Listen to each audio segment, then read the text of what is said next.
Lord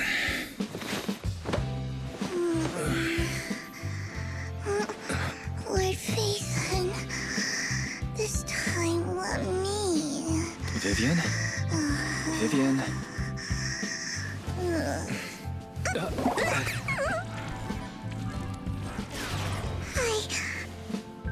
I didn't disturb your sleep, did I?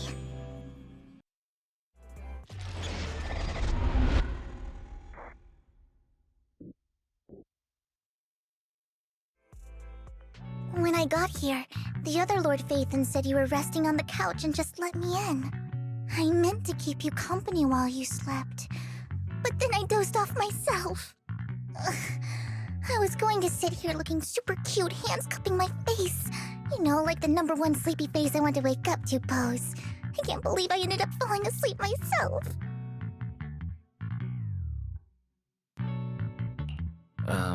Vivian, are you sure you're awake? That sounded like sleep talk. I'm sure sleeping in that position couldn't have been comfortable either. No, Lord Phaethon. I was just worried that I had disturbed your rest. Just being able to see you sleeping peacefully is already the highlight of my day. No, my entire month. Though it is a bit late, but...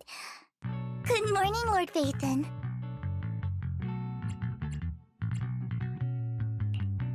Good morning? Why so formal all of a sudden? Sounds like you're about to make an announcement. Mockingbird's death has stirred up quite the storm. I took some time to gather intel. It seems someone deliberately leaked the story that Hugo is an illegitimate child of the Ravenlock family, but I haven't found the source yet. Could it be Hugo's uncle, Hartman? Maybe he's trying to turn people against Hugo and Mockingbird by playing the illegitimate child card. I suspected that too. He could be using Hugo's background to make people believe Mockingbird is just another Top's pawn. To the upper class, Mockingbird may be insignificant, but it has a loyal following among regular folks. But after some digging, I was surprised to find that the public isn't turning on Hugo. They're actually starting to see him in a better light. Some people feel bad for him, some relate to his struggles, and Hartman's the one getting all the heat. Public outcry against Hartman is growing, with many believing he murdered Hugo for his own selfish gain. Tops is hosting an industry summit this week, a responsibility usually handled by the Ravenlocks. But my sources tell me another family has taken over this year at the last minute. If I'm not mistaken, Tops is intentionally keeping its distance from the Ravenlock family due to the current public sentiment.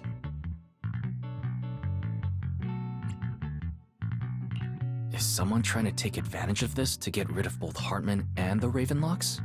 I think Hartman knows this too, which is why he's completely vanished. No matter how hard I search, I can't find a single trace of him. Hartman must have taken the sacrifice core. Now that he holds this bargaining chip, he is definitely going to negotiate his way out of this with the Exaltists. Sorry for interrupting.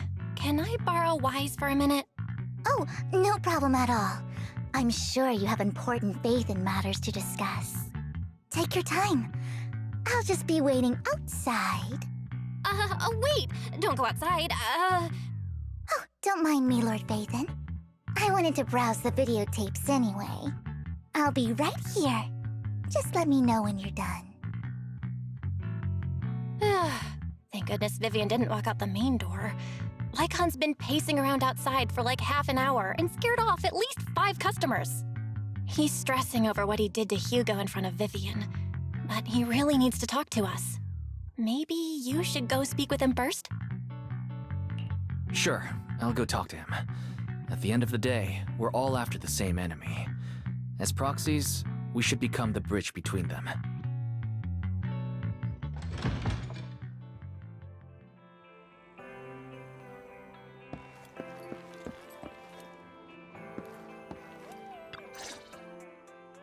Good morning, Master Proxy. Good morning. Belle just let me know you wanted to talk to us and Vivian about something? Yes, it's an urgent request from the mayor. one that directly affects New Eridu's safety. However, before we get into the details, as a former member of Mockingbird, I'm concerned about Miss Vivian. Hugo made many mistakes and betrayed the principles of Mockingbird, but I'm certain he didn't intend to put Miss Vivian or you in danger. I don't know Miss Vivian very well, and I was the one who took her companion's life. I might not be the right person to comfort her, but I hope she doesn't regret the choices she made or lose faith in the path she chose.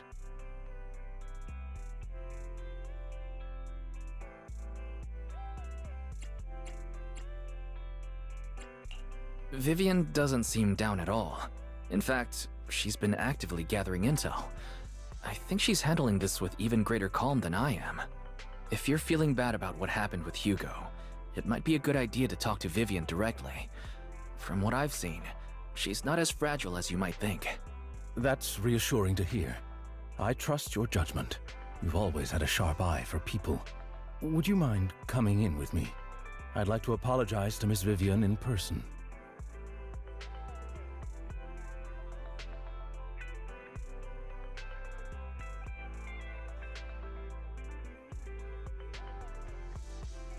Sure, but just to be clear, I'm staying neutral and not picking sides. You both have your own stance on this. As a proxy, I'll do my best to help facilitate honest communication. I respect that. Thank you.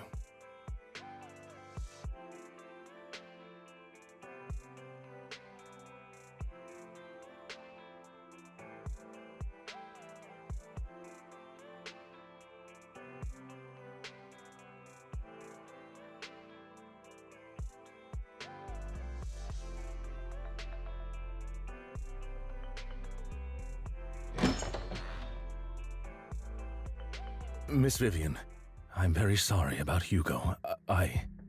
You don't have to explain anything. I'm also part of Mockingbird.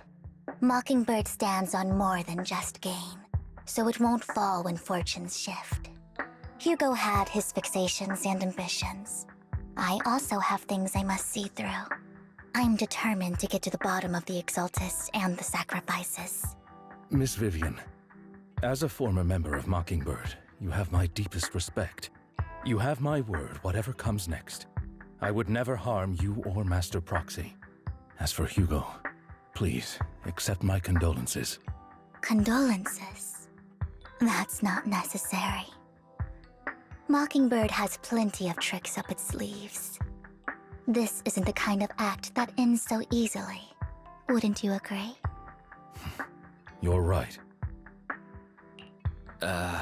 I'm glad you guys are on the same page, but why do I feel like I'm being left in the dark? Master Proxy, I believe we all share the same goal. Uncover the truth of the Exaltists and the sacrifices. The Mayor has tasked me with inviting you to take on this mission, and hopes we can work together moving forward. If the Mayor wants to work with us, I trust he will demonstrate his sincerity in kind. Mockingbird will not serve as a pawn for the powerful. That will never change. Of course. While the Mayor cannot handle this personally, he will make sure we have all the intel and support we need. Miss Vivian, I know you have your own intelligence network, but for some high-profile shady dealings, perhaps the Mayor can provide you a different perspective. Please, take your time to discuss. If you're open to collaborating, I'll set up a call with the Mayor so he can speak with you both directly. Belle, Vivian, and I need to think this through carefully with everything at stake. It's not a decision we can make lightly. Of course, I completely understand. When you've made up your minds, you can find me at the Ballet Twins.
I'll connect the call to the mayor now.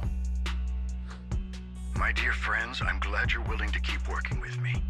I'm truly sorry about what happened to Mr. Hugo Vlad. I didn't anticipate things would turn out this way.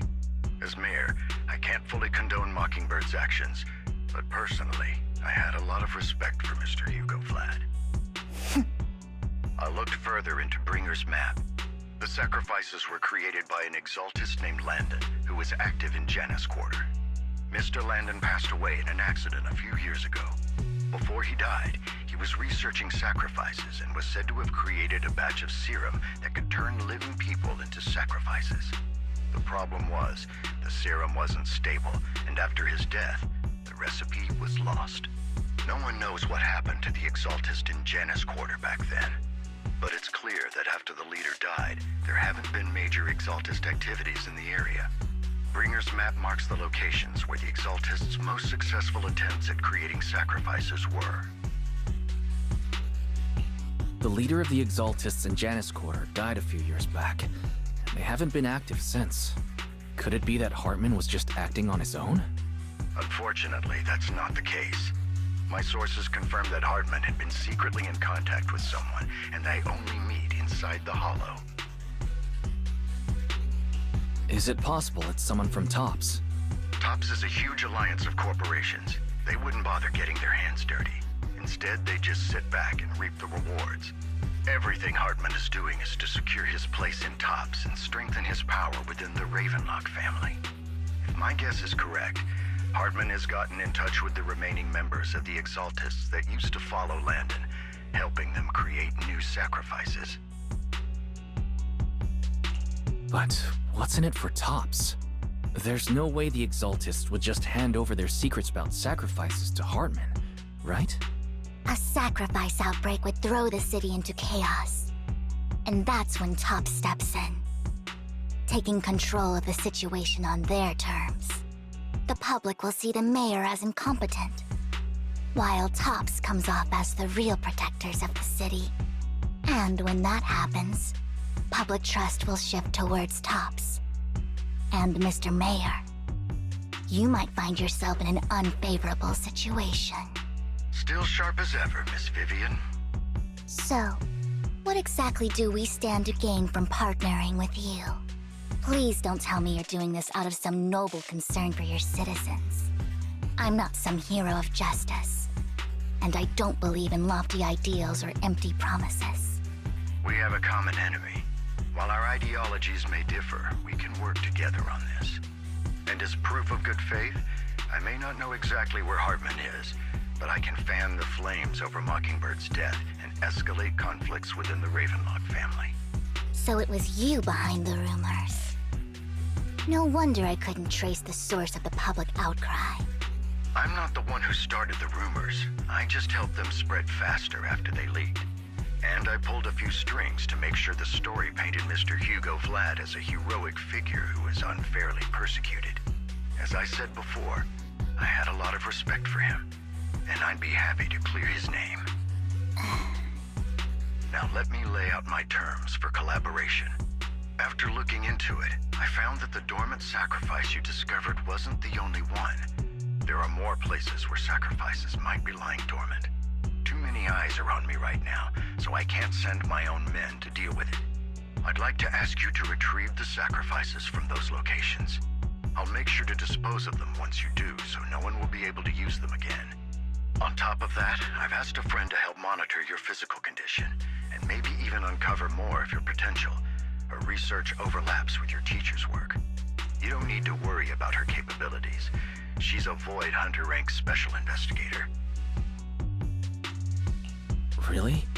A Void Hunter rank special investigator is going to be assisting us? And she's involved in our teacher's research? That's right. She's heading to Janus Quarter for some business. I wanted to set up a formal meeting, but she declined.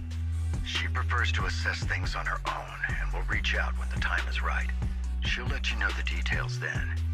So it looks like you both are on board with this commission and ready to help recover the sacrifices? Okay. This affects a lot of ordinary people in New Eridu. We'll do our best. I know you won't let me down. Given our positions, we might not be friends, but we're definitely not enemies. I'll leave the rest to you then. I've got to go. Goodbye.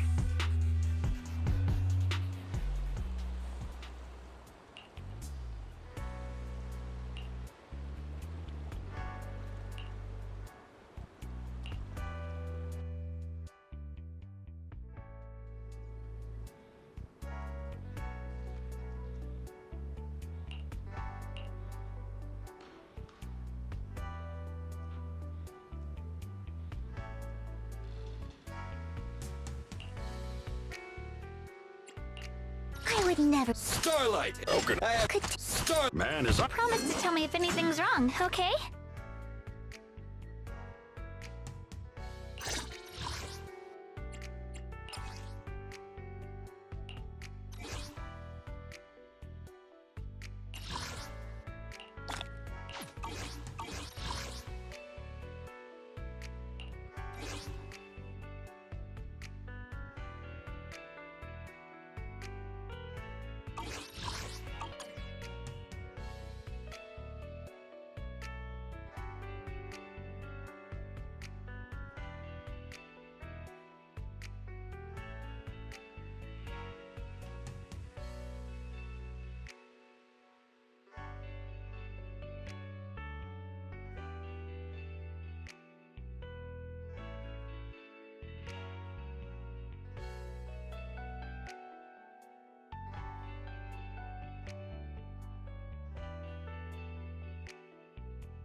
Promise to tell me if anything's wrong, okay?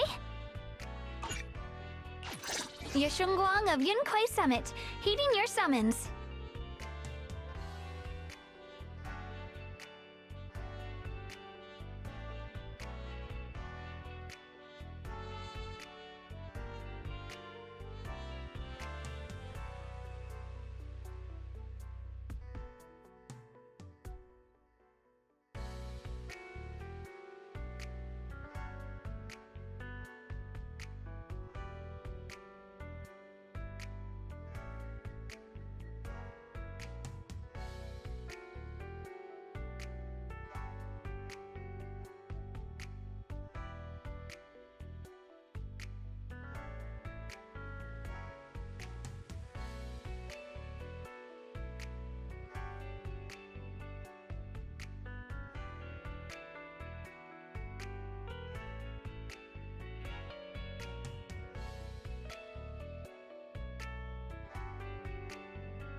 Lord Phaethon, thank you for trusting Mockingbird and me.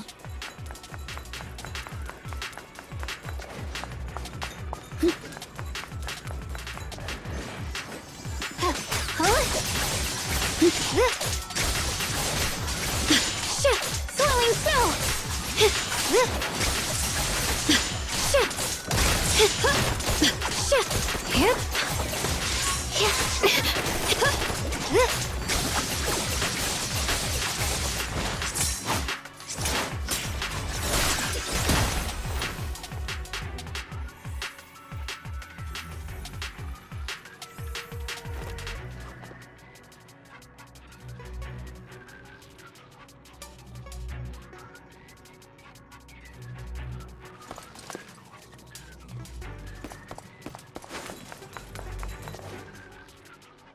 Has someone already taken the dormant sacrifice from here?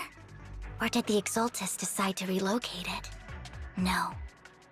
If these dormant sacrifices aren't handled carefully, they could awaken and turn against anyone nearby.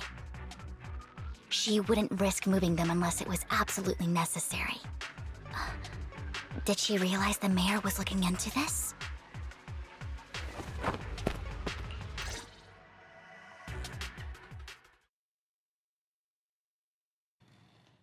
Did Hartman just make up this intel to get a shot working with us at Tops?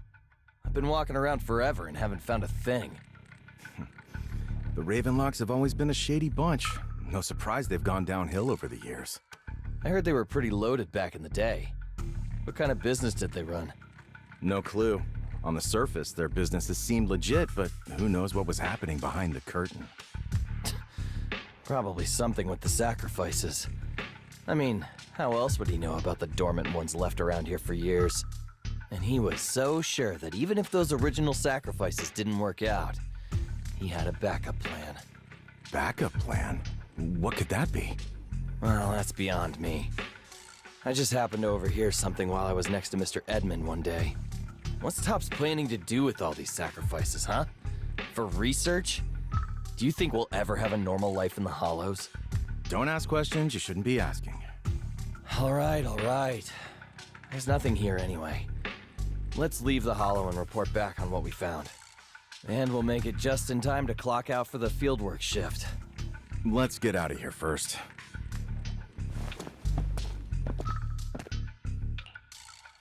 Hartman, that fool. He'll do anything to get into Tops, even if it means playing with fire. She's an Exaltist. Human lives have never mattered to her. The more people get dragged in, the greater the danger. Vivian, you seem a bit frazzled. Who's this she you keep bringing up? I apologize for losing my composure. Please don't mind me. The she I'm referring to is with the Exaltists. Someone I have a history with. That's why the moment I heard about the sacrifices, I felt compelled to uncover the truth. I never meant to hide anything from you. It's just that, for me, the Exaltists bring back painful memories. And I'm not ready to face them yet. So, Lord Phaethon, please give me a little more time. Once I've gathered my thoughts, I promise I'll tell you everything. Sure, I'll stop asking. What's more important than an unspoken past is the person standing in front of me now. As for everything else, we can talk about it whenever you're ready to share. Lord Phaethon, if we weren't in such a hurry, I'd spend 3 whole hours singing your praises. I'll make note of this and make sure to get it done before bedtime. First things first, let's track down those dormant sacrifices. The Exaltists have probably realized someone's after them by now. I wish we knew what Hartman's backup plan is. I just can't shake the feeling that something bad is about to happen.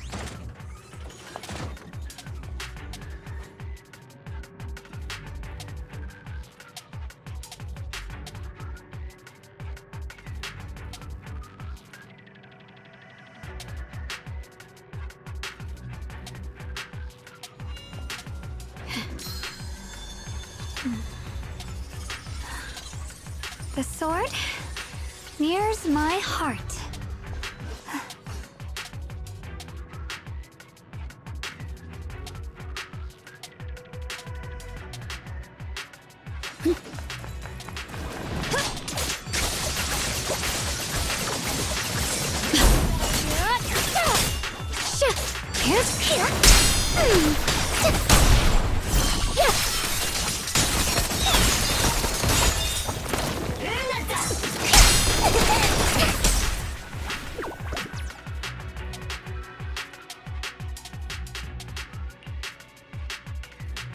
Hugo may have done terrible things, but he had his reasons.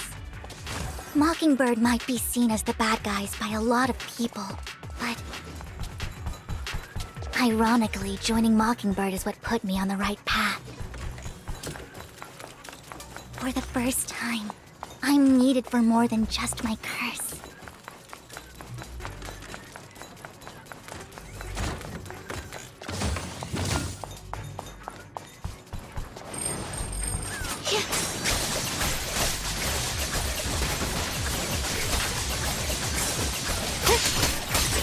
Yep. Allow me? Ambush! You better not get my trust. Here I frost. Blazing arc. Nothing here either. Are we too late?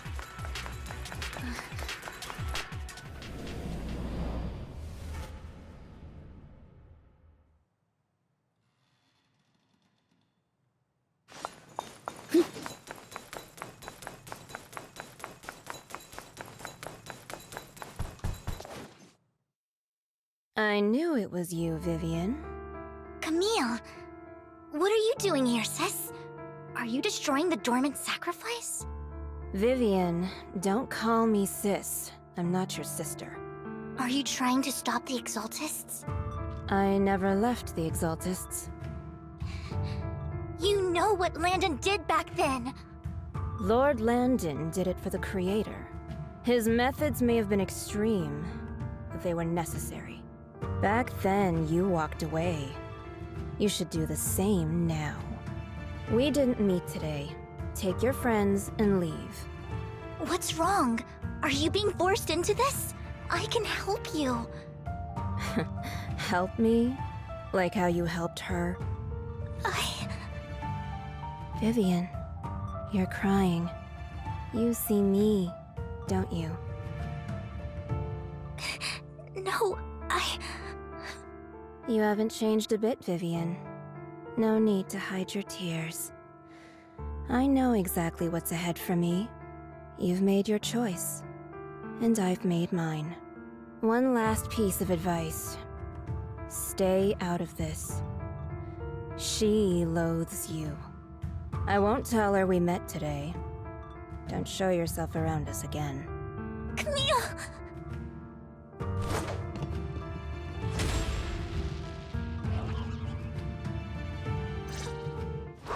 Lord Phaethon, watch out!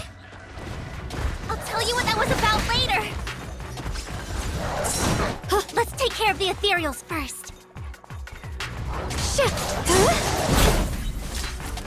Leave them to me.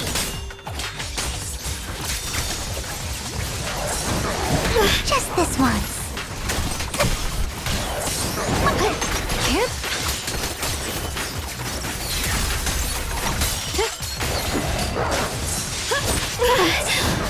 Oh my.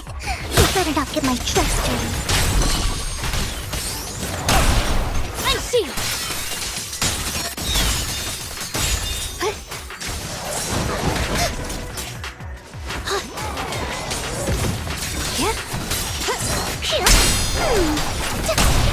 And shield.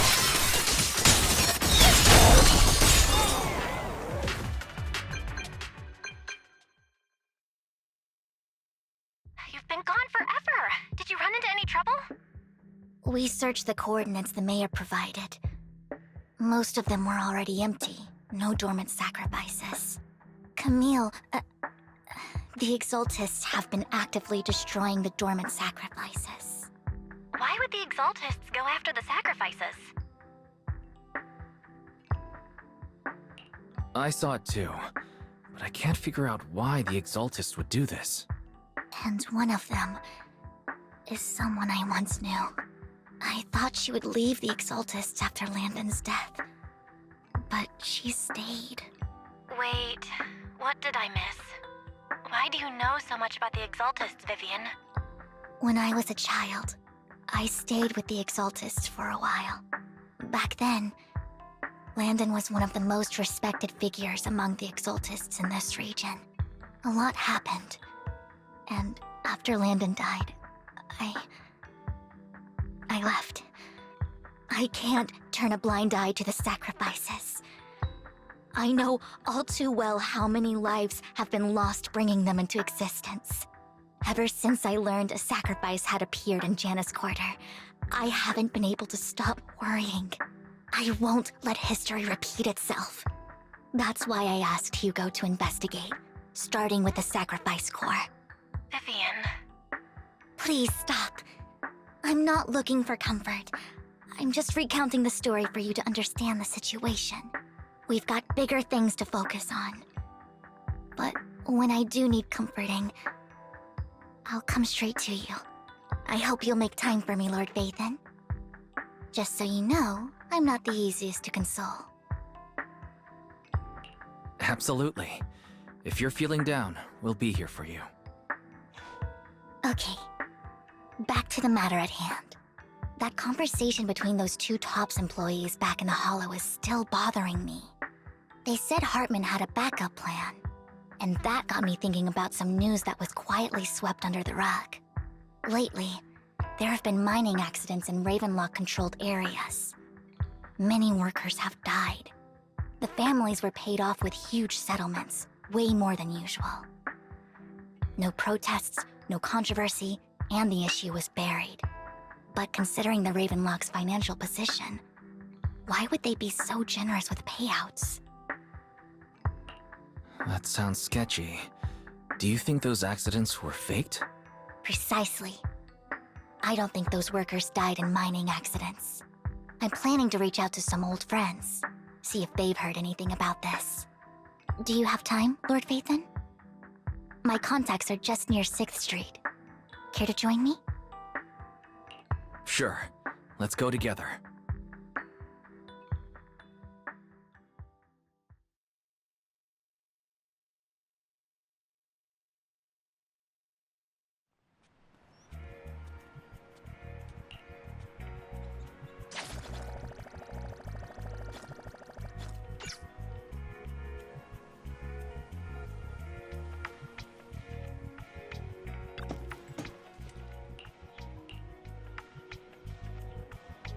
An old friend of mine said she has some new intel.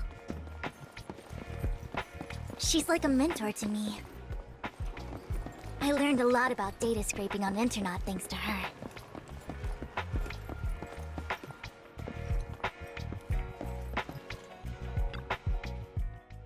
Rain! Long time no see. Yeah, it's been a while. Rain? So you're the old friend Vivian was talking about. Yeah, Phaethon. Long time no see. Rain! You actually know that Lord Phaethon is Lord Phaethon? No, I mean, you actually know Wise is Lord Phaethon. I didn't know right away. One time, I needed a favor from Nicole. I only found out after meeting them. I mean, who would expect a legendary proxy to be running a video store for a living? Oh, by the way, your idol...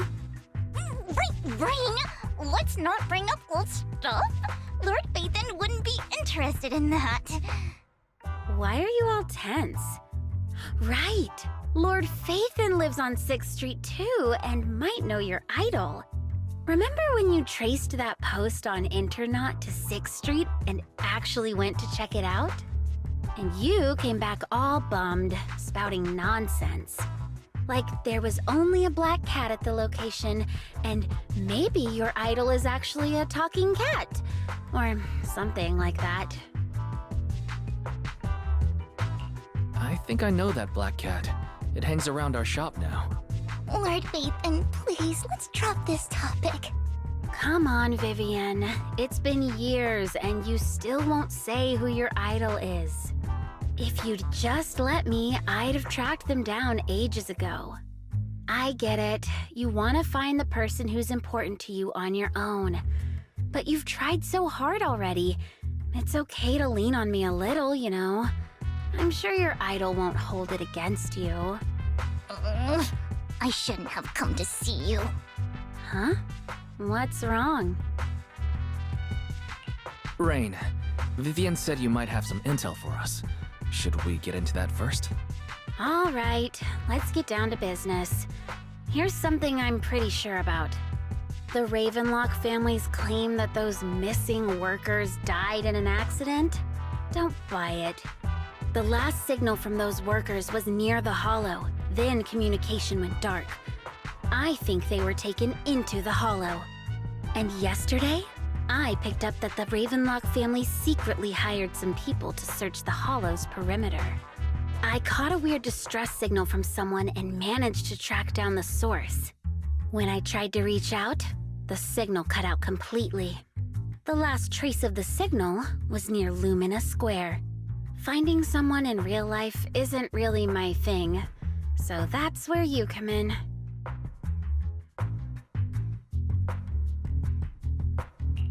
Okay, we'll take a look around. You just said this is something you're sure of. Do you have anything you're not so sure of? I dug up some info online, and one thing stood out. A few days ago, there were some creepy sounds coming from an abandoned warehouse by the port. The place was locked up, so no one could see what was happening inside. Not sure if it's related to your search. If you don't find anything useful around here, it might be worth checking out. Well, that's all I have for you. Thank you, Rain. Don't get all emotional on me now. I'm just helping out a friend. This one's on the house. Consider it payback for the favor you did me last time. But if you still want to find your idol, hit me up. I've been curious for what... Alright, don't worry about it. I'll manage it myself. Stop being so nosy, Rain. Nosy? Nah, just professionally curious. What kind of person is worth all this searching, huh? But honestly, whoever they are in real life, they've become a part of you. You've come a long way in this search, Vivian. I much prefer the person you are now. So if you find this person, don't chicken out. Go meet them. People will appreciate you for who you are. Rain. I might not care about the real world or what it'll be like, but I hope everyone I know can live a good life. I'm counting on you to save the world, guys. All right, I have other business to take care of, so I'll leave the rest to you.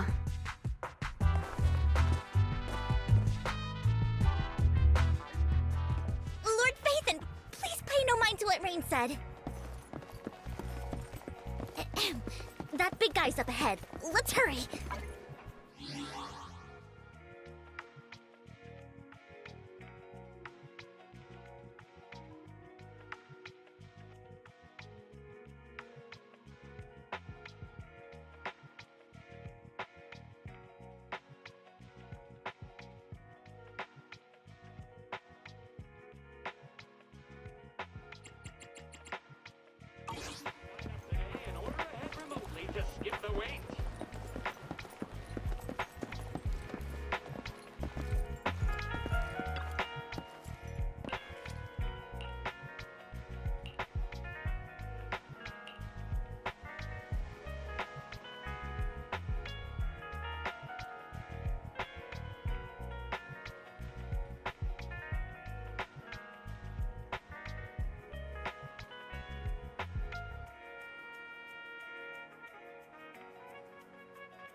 Don't take me back, please.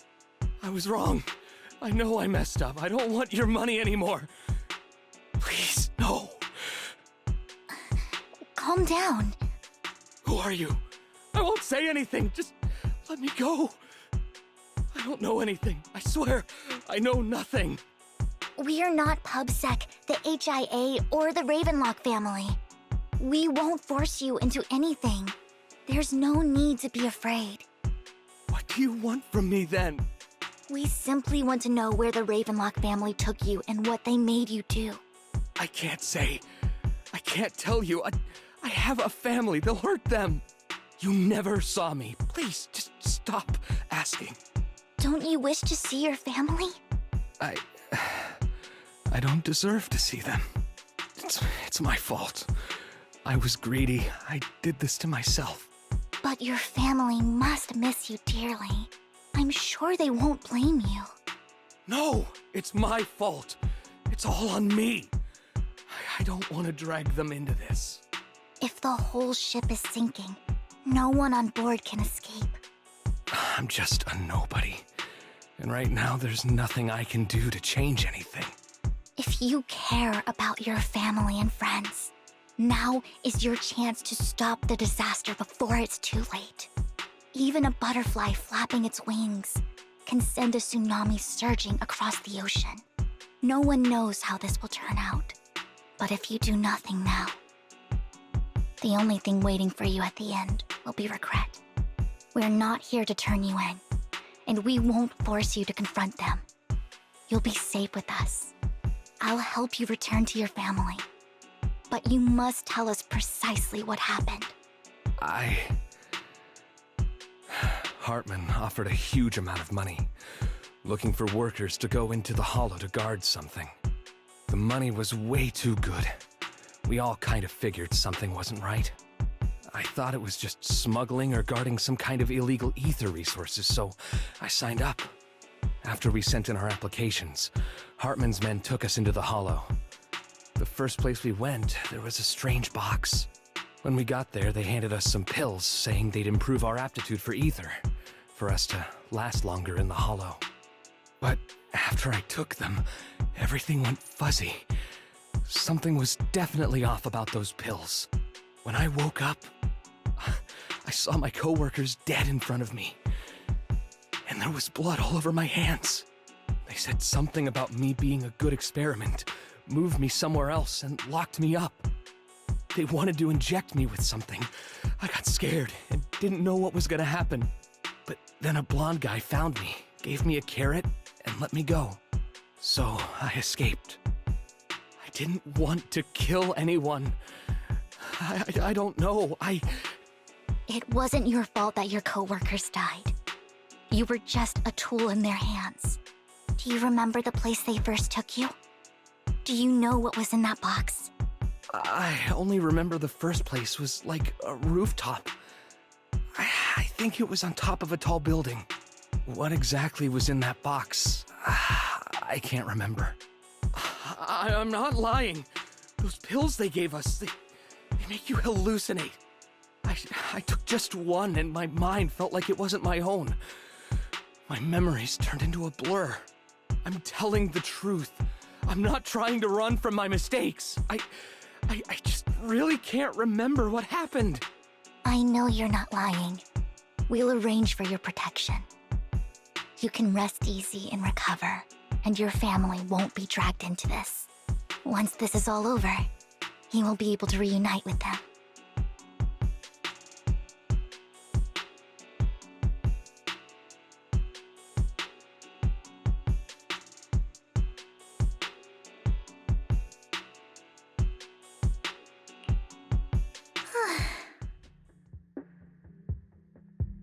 Sometimes I wonder if you've had some kind of special training, Vivian. No matter who you're up against, you seem to analyze the pros and cons and make a judgment in no time. Actually, I wasn't always like this. I used to run away when things got tough. There was even a point where I just wanted to disappear. As if my very existence was the source of suffering. I wondered. Perhaps leaving it all behind could put an end to the pain. It's hard to picture that. My first impression of you was pretty, assertive. Well, I was on a mission at the auction when we first met. And just as Rain said, I've come a long way from who I used to be.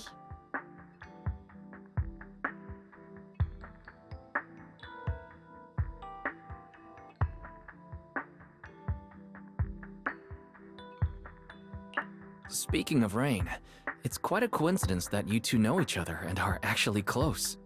You even know one Denny Boo. That surprised me.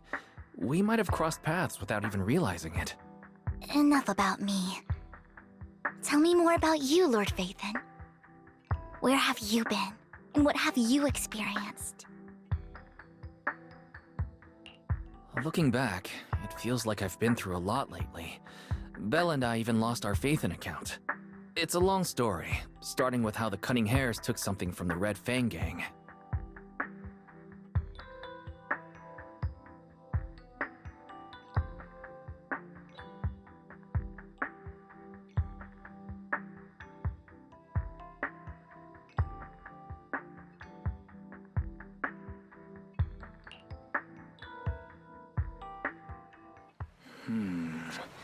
It should be around this area. Belle told me there's a highly rated store here.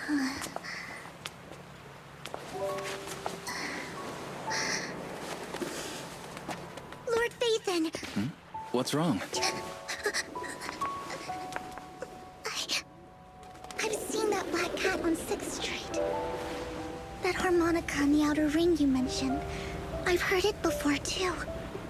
I've even been to the monument outside Hollow Zero. But none of that was a coincidence. It was me.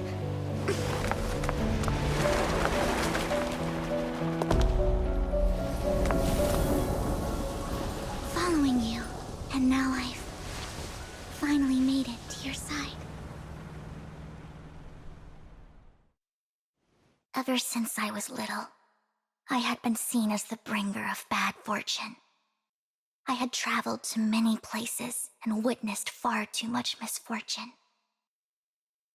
Every tear I shed brought disaster. I've heard too many curses to count. I loathed my tears as much as I despised my own existence. Wherever I stayed, tragedy followed. I had roamed too many places, and each time, it ended the same way. I didn't know where I could go anymore. One night, I stumbled upon a post discussing me. Whether they knew me or not, everyone seemed convinced that I was the source of the curse. Some mocked me with cruel intent. Some wished I would vanish, and others speculated maliciously. It really seemed that my very existence was a disaster. In that moment, as darkness enveloped the city, I saw lights flickering to life all around New Eridu.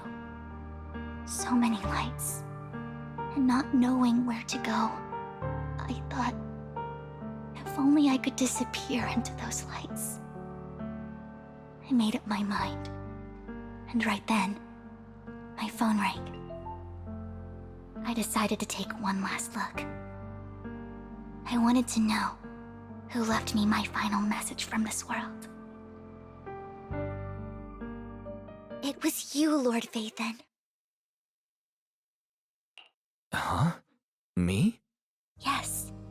And I checked with the other Lord Phaethon. You were the one using the account at that time, but I know you probably don't remember it. After all, it was just an ordinary day, with an ordinary post and meaningless comments online. But for me, it was the night I finally realized where I could go. I wanted to walk the paths you had walked, see the sights you had seen. And then, one day, share it all with you, face to face. So, I have to ask, what exactly did I say in that reply? Well, you'll have to figure it out for yourself. I'm not telling you. You're putting my memory to the test. So, Lord Vathan, thank you. Not only for that comment you made that day, which was a silver lining for me, but also for giving me the courage to become who I am today. The Vivian standing right in front of you now. Lord Vathan, I truly like who I've become.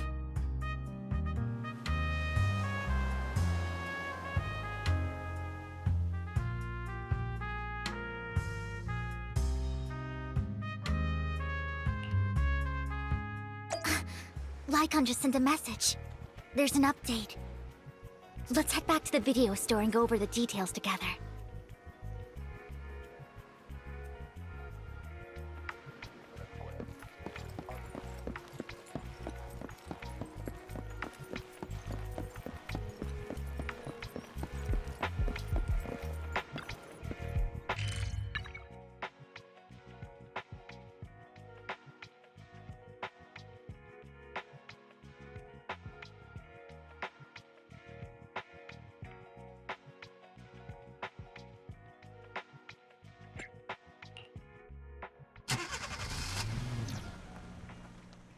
Wise, you're back.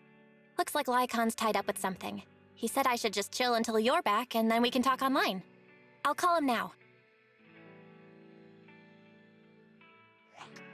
Master Proxy, Miss Vivian. The gentleman Rena brought back has stabilized and calmed down now.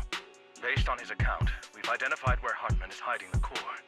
He also mentioned that Hartman plans to trade the core with a group of people. We suspect that this group consists of members from the Exaltists. I knew it. Now that we have the location, it would be splendid if we could seize the sacrifice core before they do. Precisely. We hope you can head to the location as soon as possible to secure the sacrifice core. All right, we'll get there right away. I have other matters to attend to, so I'll leave the retrieval of the sacrifice core in your capable hands. The mayor's friend that he mentioned before will also be assisting you this time. The target coordinates have been shared with her, and she'll meet you there.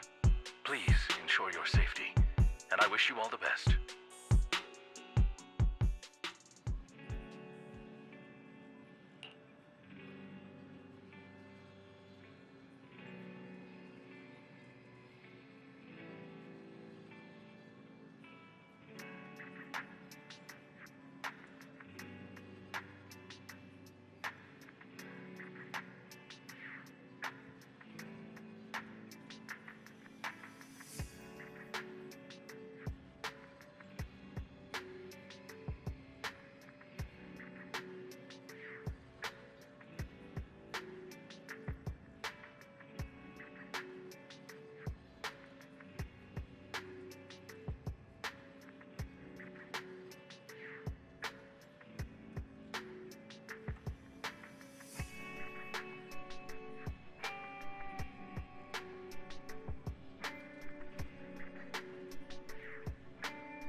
I would never.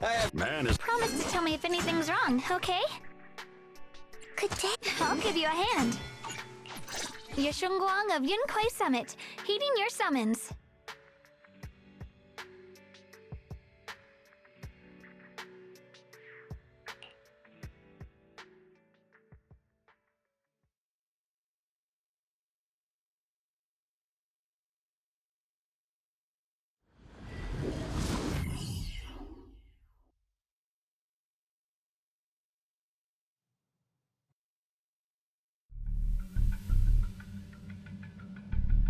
Where's the sacrifice core? Camille, you really think I'd stroll around with something this important? Plus, even though the Ravenlocks and the Exaltus have been working together for ages, I've hardly even met Lady Dina. I'm the one offering the sacrifice core here. I'm curious what Lady Dina's got lined up for me in return? I'm just here to verify that the core you mentioned is real.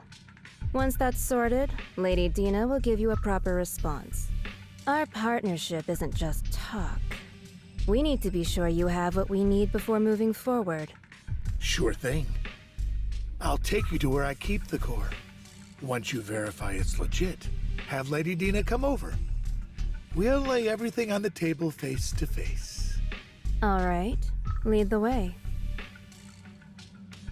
It seems Hartman is trying to bargain for more. What a greedy and insatiable man. It's just that... why would they only send Camille for something as important as the sacrifice core? And I can't shake the feeling that Camille doesn't want Hartman and Dina to meet. Why is that?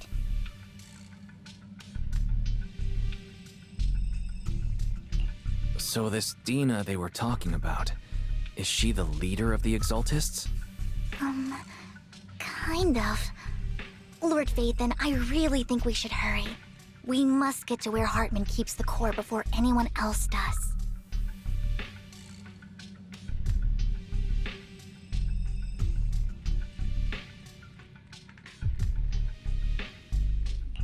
I've mapped out a shorter route, but there will be ethereals along the way. I'll leave the fighting to you, Vivian. Don't worry, Lord Vathan. You're in capable hands. I'll ensure your safety.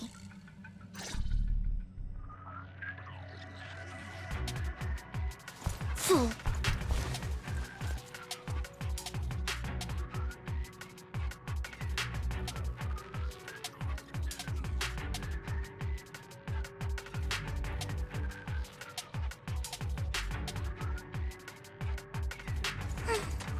The weather's nice now that the rain clouds have been chased off.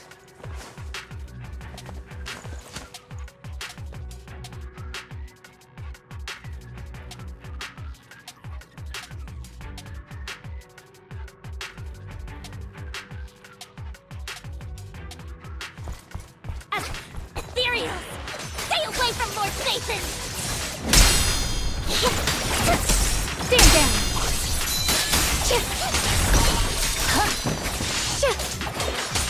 Oh my!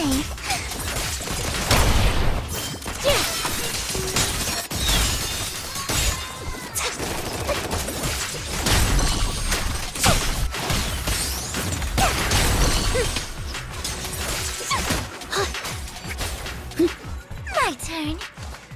Looks like Hartman's trying to negotiate for more leverage. Let's get out of here before we're spotted. Look around! Blowing wind!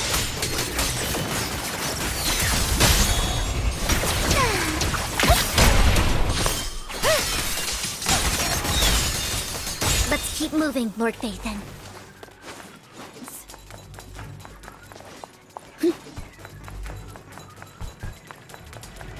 Leave the enemies to me, Lord Vathan.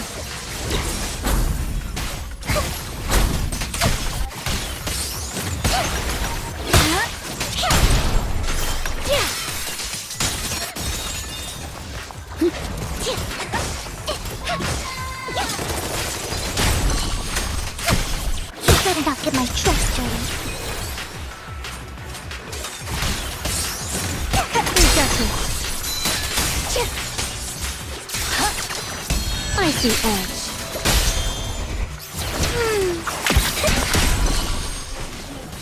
Let the heavens! They're still over there. Looks like they're arguing.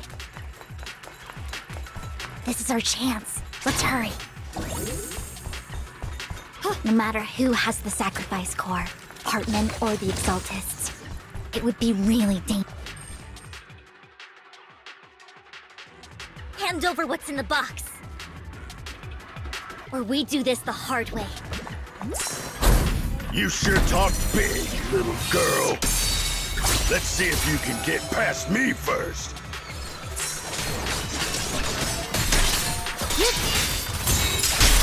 Hurry and secure the sacrifice core!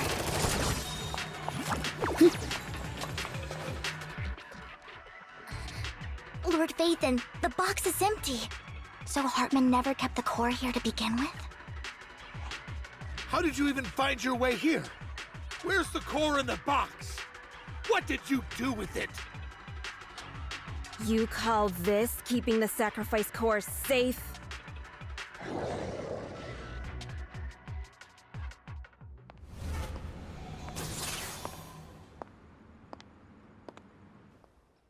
Vivian, it's been ages. Dina! Oh my, you actually remember me. So sweet. Look at you, thriving. I thought you'd totally forgotten about our past. So, tell me, do you ever dream about the people you've killed? Are they crying in your head all night? Back then, I had no idea. You had no idea? While you were soaking up all that love from your daddy and everyone else, you had no idea what was going on? I wasn't... Lady Dina, Miss Vivian didn't actually... Camille, when did I say you could meet up with Hartman today? I just wanted to make sure the sacrifice core is legit. I was worried Hartman might try to pull a fast one on us. Really? So loyal. I thought you'd be more like the old days. Just a few words from Vivian, and you'd be plotting my demise. Just like what you did with Father. I won't, Lady Dina. Don't even think about betraying me, Camille. You owe me for what went down back then. However, I do understand your worries. This core, it's fake. No way! I got this straight from Hugo! It can't be fake! How can you just claim it's fake without any proof? Ugh, seriously?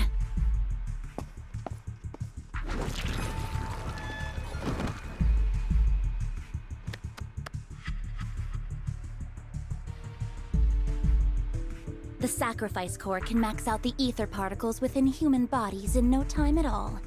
But look at your little subordinate. How uncouth. He's making noises like some animal. Can you shut him up? So annoying. The masterpiece Father made for the Creator isn't this worthless piece of junk you're holding. So, the real core. Vivian, where do you think the sacrifice core is really at?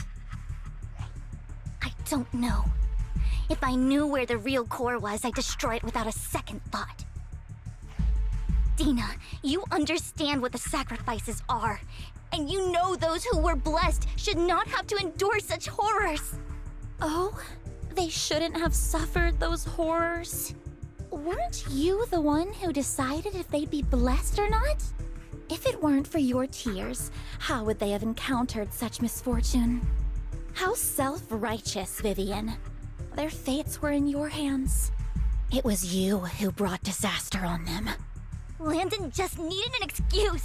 He needed someone to blame. Whether I shed tears or not, he'd treat living beings as mere subjects for his sacrifice experiments. Dina, you know all of this. Landon even went so far as to sacrifice you. Shut up, shut up, shut up! Father did it for his great cause. Vivian, why do you always mess everything up for me? Everything! You did it before, and now again! You just had to ruin my plan. I was so close to fulfilling Father's last wish. If you don't give me the sacrifice core, be prepared to become food for the ethereals. I told you I don't have the sacrifice core. Otherwise, I would have destroyed it already. Lord Phaethon, find the right moment to retreat. She can be quite unpredictable when her temper flares. Oh, really? You don't have it? Then I suppose there isn't a reason to keep you alive.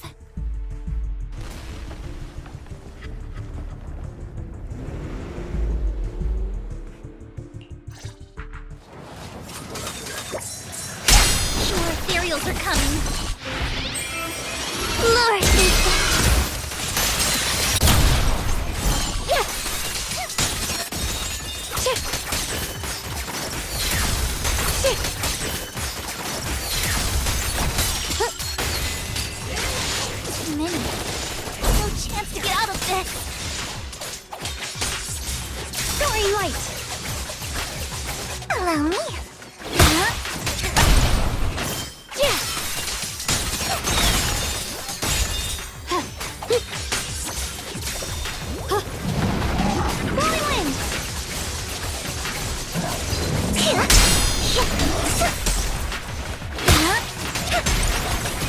around! Evil retreats!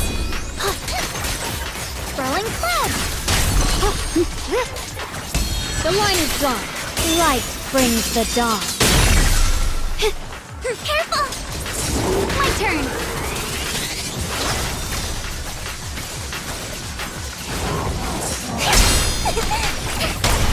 Break!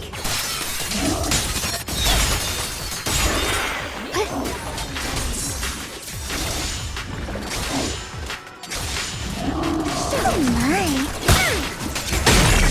Worms belong in the dirt. Flash! Stay away from Lord Phaethon!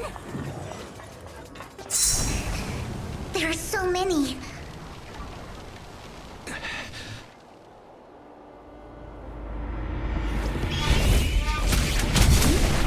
It's ink.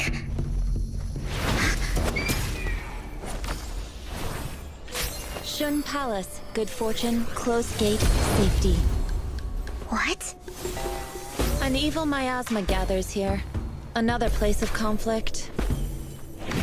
If you wish to avoid disaster, then head southeast.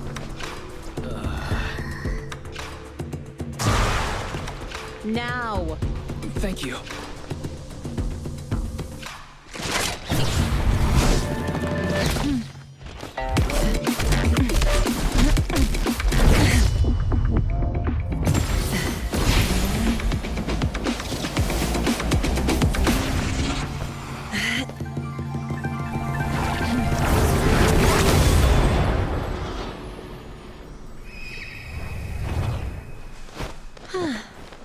Finally, peace and quiet. You must be wise, right? Mayflower mentioned a special partner might need my help. May I ask, who are you? I'm the 13th generation master of Yunque Summit. You can call me Yishuan. Mayflower passed along your info, and I was curious what kind of person you are, so I came to see. At first, I thought it might be a hassle, but your energy feels really calming. Quite nice, actually. So, you're the investigator the mayor mentioned. Yes. He also asked me to be your temporary teacher and offer you a bit of guidance. Guidance? What does that mean exactly? Unfortunately, this isn't the right time or place to talk. I have some investigation work to catch up on, and it seems you've got quite a lot on your hands, so let's part ways for now. I'll find a good time to visit you soon.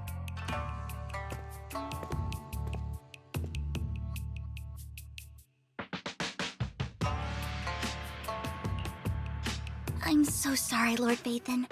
I'm just not feeling very well. I think I'll head back for now.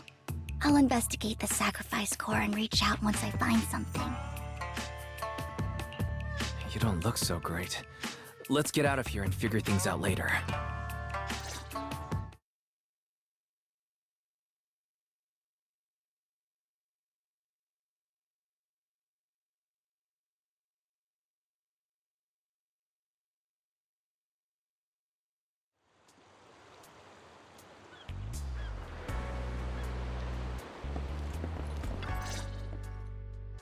Lord Phaethon, are you going to rest now? I can head back later, Vivian. You seem a bit off since we left the Hollow.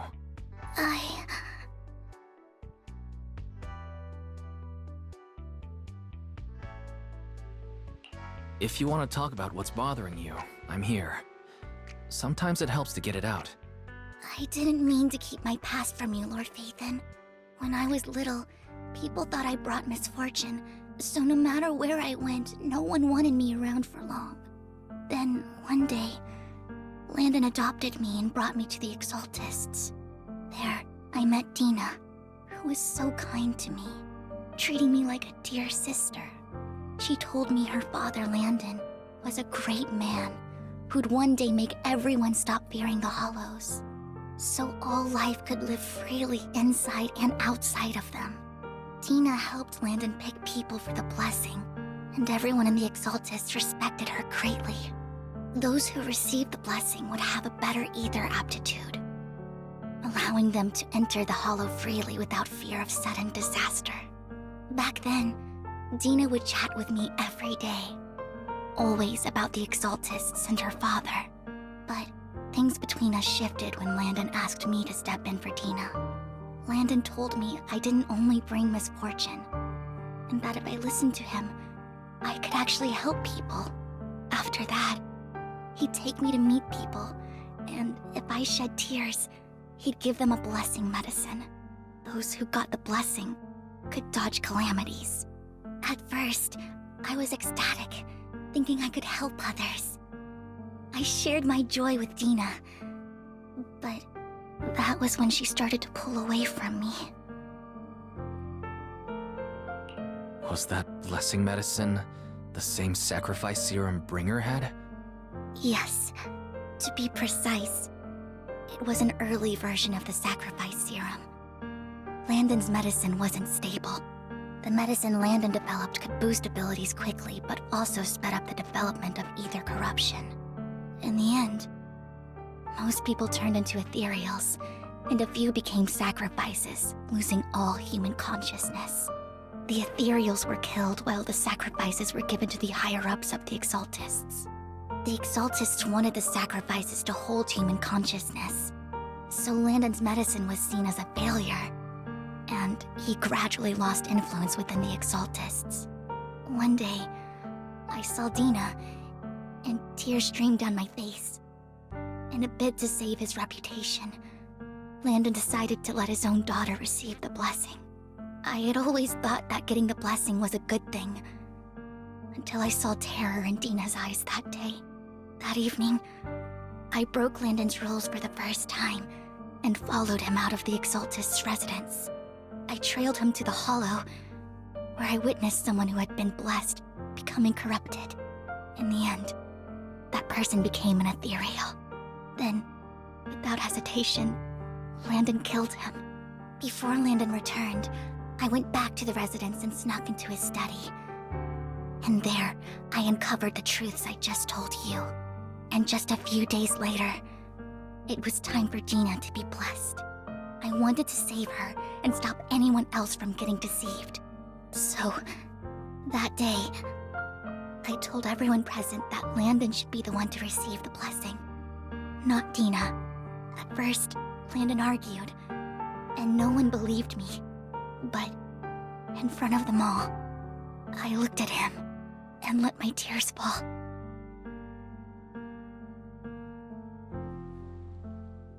Lord Landon, please accept the blessing. Vivian, you... Why won't you accept the blessing? Were you lying to us? Ungrateful fools! You have no use anymore! Liar! Run! Run! Dina! Dina, wake up! We have to go! Vivian? What's happening? Listen to me! Lord Landon's so-called blessing isn't...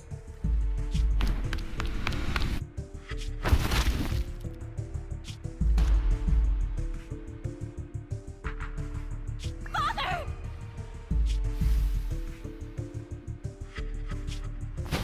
No, I was just... Mom, I want to go home. It's got nothing to do with us. This is just what happens when you don't accept the blessing. Vivian, was this you? Tina, I just didn't want you to accept the blessing. Everyone who does ends up... I just don't want to lose my father. You knew? If you knew what he's done, you... He's my father. He's all I have. Stop being self-righteous, Vivian. You only ever bring misfortune.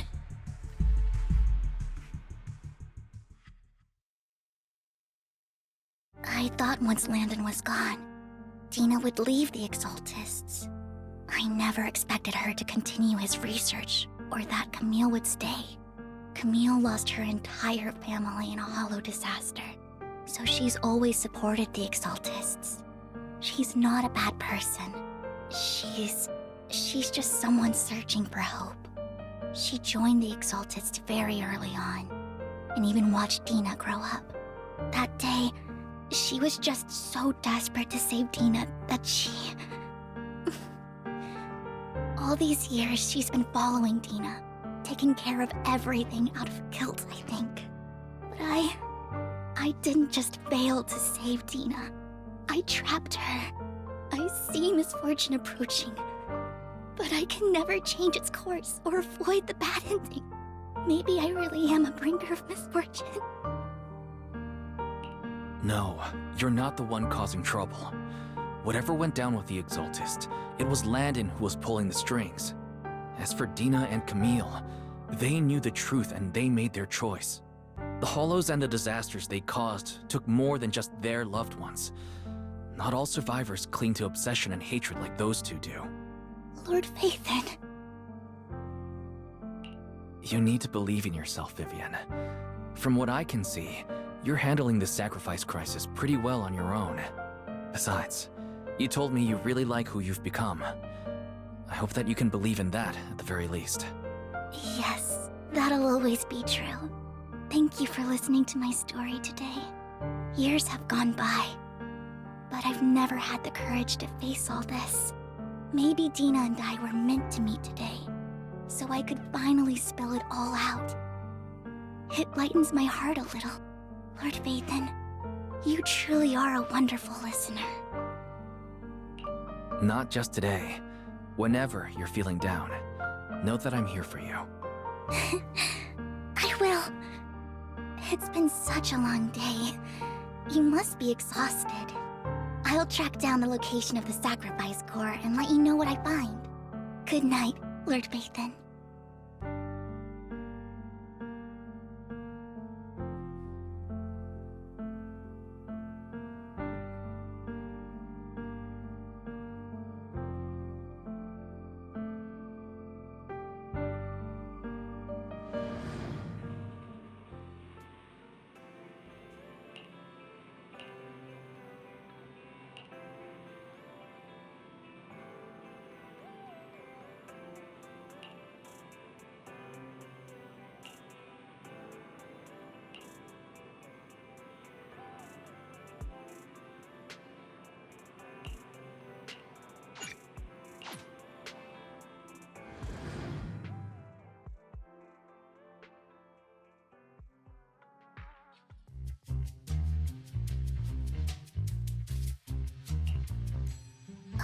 Shawl, I didn't expect you to be working here.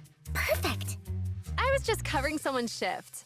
The screening here is super strict, and I was afraid the supervisor would realize I was new and subbing for someone, so I hid in the control room during the supervisor's inspection. So I happened to bump into this guy, a blonde man wearing a hat, and I think he was checking some footage. Then he logged that footage into the tape he brought. Later, I found that part of the footage had been wiped. Blonde, wearing a hat. Could it be Hugo? Do you know him? I think it's him. If it were Hugo... I think I know where he would hide the tape. Thank you, Shaw.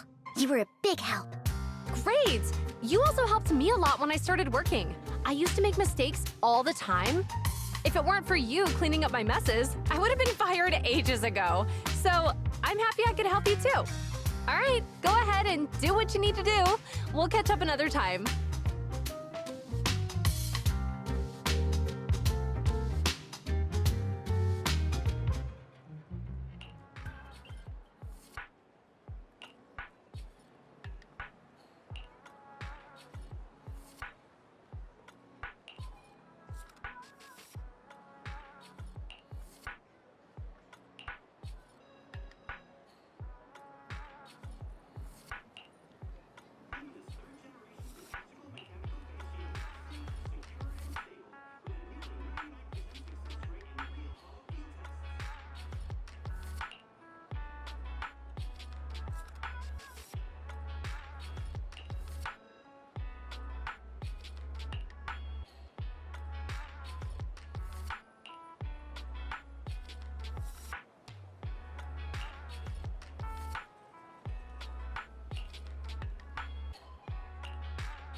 If I'm not mistaken, you and Vivian share the same goal. Silence is no good for negotiation. I just don't want Dina to reach a point of no return. Hasn't she already reached that point with what she's doing? The formula for the Landon serum was lost, but a batch survived, and Dina was able to develop a substance that can be used for mind control. She's trying to combine the two to make sacrifices that would obey human commands. If the dormant sacrifice and the remaining Landon serum are destroyed, we can put an end to this. Dina's concoction can't create sacrifices on its own. And the sacrifice core? That belongs to the creator, not her. Although I find Landon's methods despicable, I can't deny that the Exaltists and the creator are leading us in the right direction. I just don't want Dina to spend her life trapped by her father's mistakes. I mean, no offense, but I find your protectiveness rather weird. I will confirm the location of the dormant sacrifice and find the chance to relay the information to you. I do not want any of my people to be going into danger. As for the sacrifice core, I can only guarantee that it will not fall into her hands. As for how things will ultimately play out, the creator will guide me.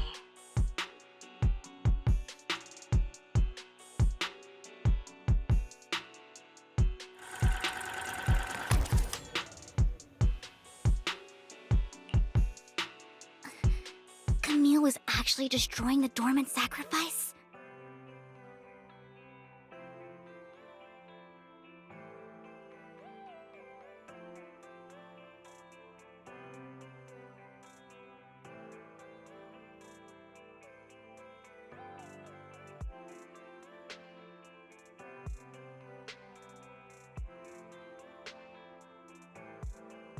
Compared to Camille's motives, I'm more concerned about whether Hugo has more plans lined up. Hugo... he... Wise, Lycon just sent a message saying he's got something urgent that he needs to talk to us about now. Alright, let's patch him in. Master Proxy, I apologize for disturbing you. We have just learned that the Ravenlock family will host a banquet tonight. This banquet is rather special, as they're allowing members of their family to invite business partners to attend. With Hartman at the center of controversy, there are many members of the family who are eager to use this opportunity to replace him. The mayor has been spreading rumors of a young tycoon who inherited a sizable fortune and is looking to partner with a person from an old and influential family. This information has lured a young man named Burton from the Ravenlock family. So, you want me to pose as this tycoon and use Burton to infiltrate the banquet? Correct. And Hartman's study is also located within the venue. I see. Hartman's study might hold valuable information.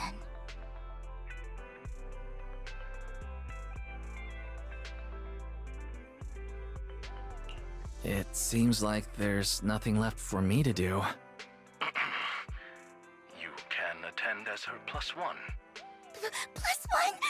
Lord Phaethon, please go with me! Master Proxy, it seems Miss Vivian requires your presence, so... Yes, just your presence will help me immensely! Sure. If we go together, we'll be able to keep an eye out for each other. I'll accompany Vivian. I'll send you the time and place for the meeting with Burton. If you encounter any danger, please evacuate immediately or contact me for backup. I hope everything goes well for you tonight.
Miss Banshee, I believe I've shown you my sincerity. Now how about you? Sincerity? My presence here is a show of sincerity. If we're to work together, Miss Banshee, you should drop your pretentious act. I am well aware of the ways of the Ravenlock family. If I were to come empty-handed, I probably wouldn't even be able to make it out the front door tonight. Since I agreed to come with you, and even brought along my most precious companion, does that not show my deepest sincerity? No need for such an off-color joke. Our door is always open for those coming or going. We both know what's what, so let's cut the small talk. I know far more about how the Ravenlock family made their fortune than most here. I am also well aware of why Hartman, despite such a massive scandal, still remains in power. Oh? Do tell. Exaltists, blessing, sacrifice, Landon. Where would you like me to start? How did you know that? No, who are you? Don't be so tense. If I'm not mistaken, it's about time the banquet began. My companion and I are practically famished. Is this how you treat your guests? By letting them starve? Perhaps when we've had our fill, we'll remember where the sacrifice is hidden. You know where the sacrifice is? So, can we go get something to eat now? And I'm also looking forward to receiving a special dessert from you. We can discuss what you wish to know while we enjoy dessert.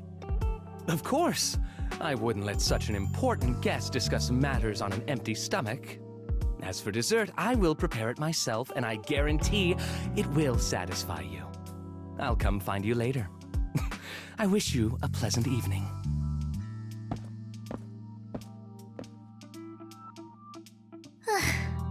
These kinds of people are exhausting to deal with.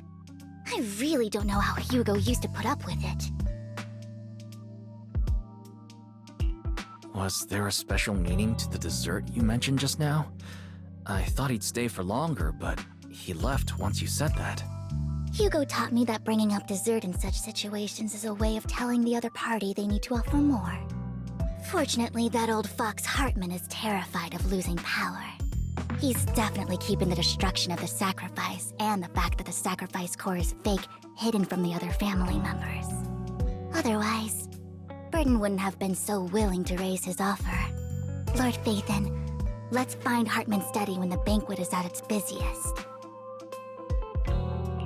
All right. I've already taken note of the surrounding terrain. Once more people arrive, we'll enter the garden through the door in the corner of the banquet hall. Wherever you go, I'll follow, Lord Phaethon.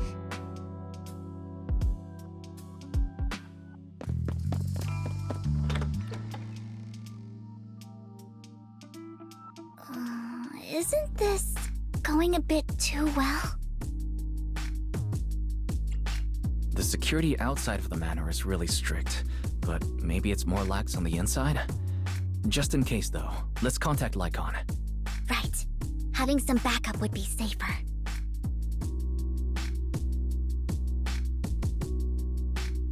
Let's check Hartman's recent correspondences for clues.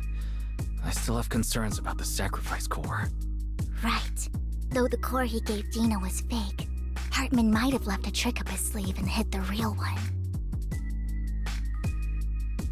Then let's split up.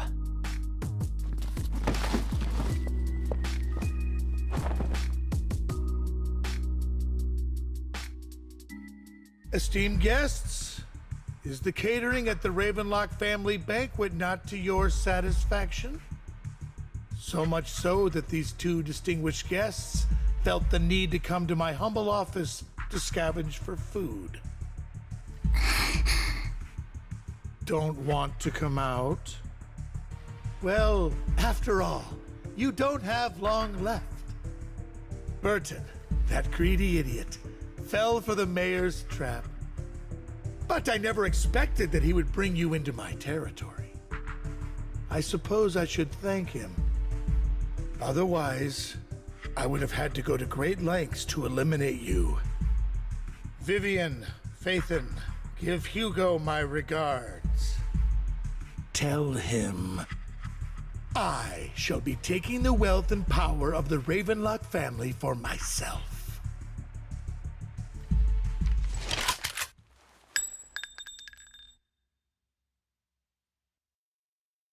The bullet?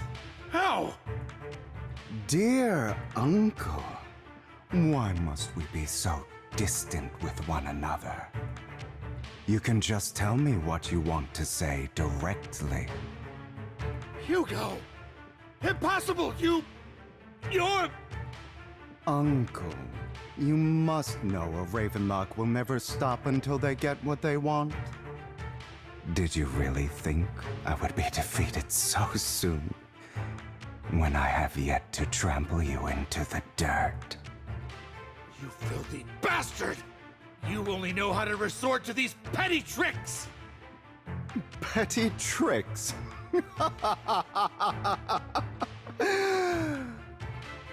Perhaps you'd like to know what I managed to accomplish using this faked death of mine. My dear uncle.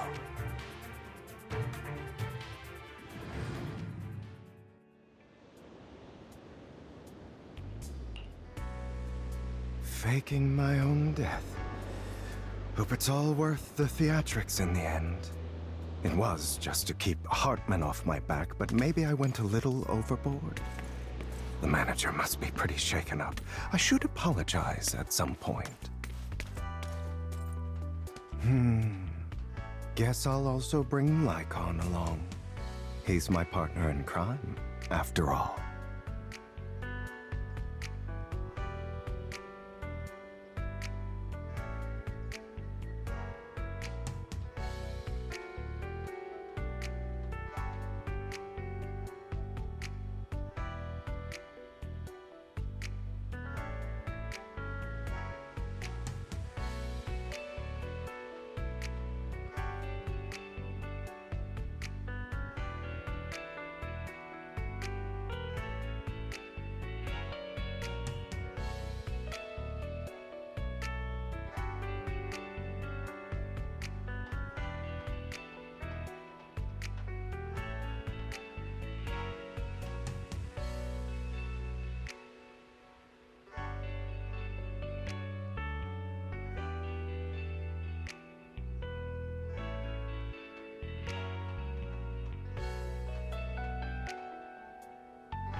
You're late.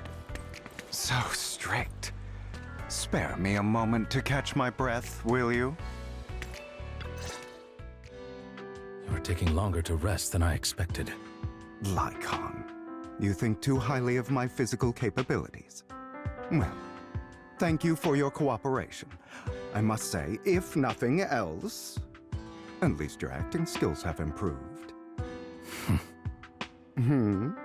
Why do you look so angry?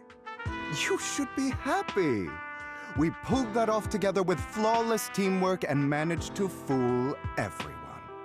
Drop your foolish facade. I'm glad you still remember the code we set all those years ago.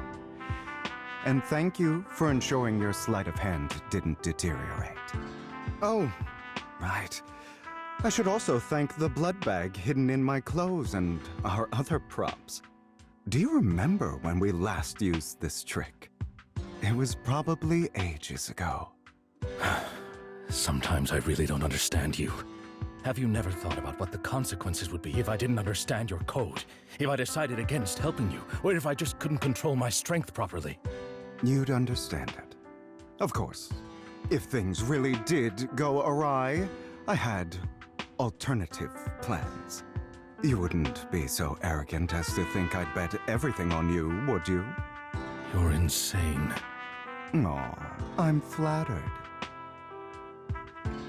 So what exactly is the purpose behind all this? Surely after going to such great lengths to erase your own existence, you don't just plan to hide here and reminisce about the past with me.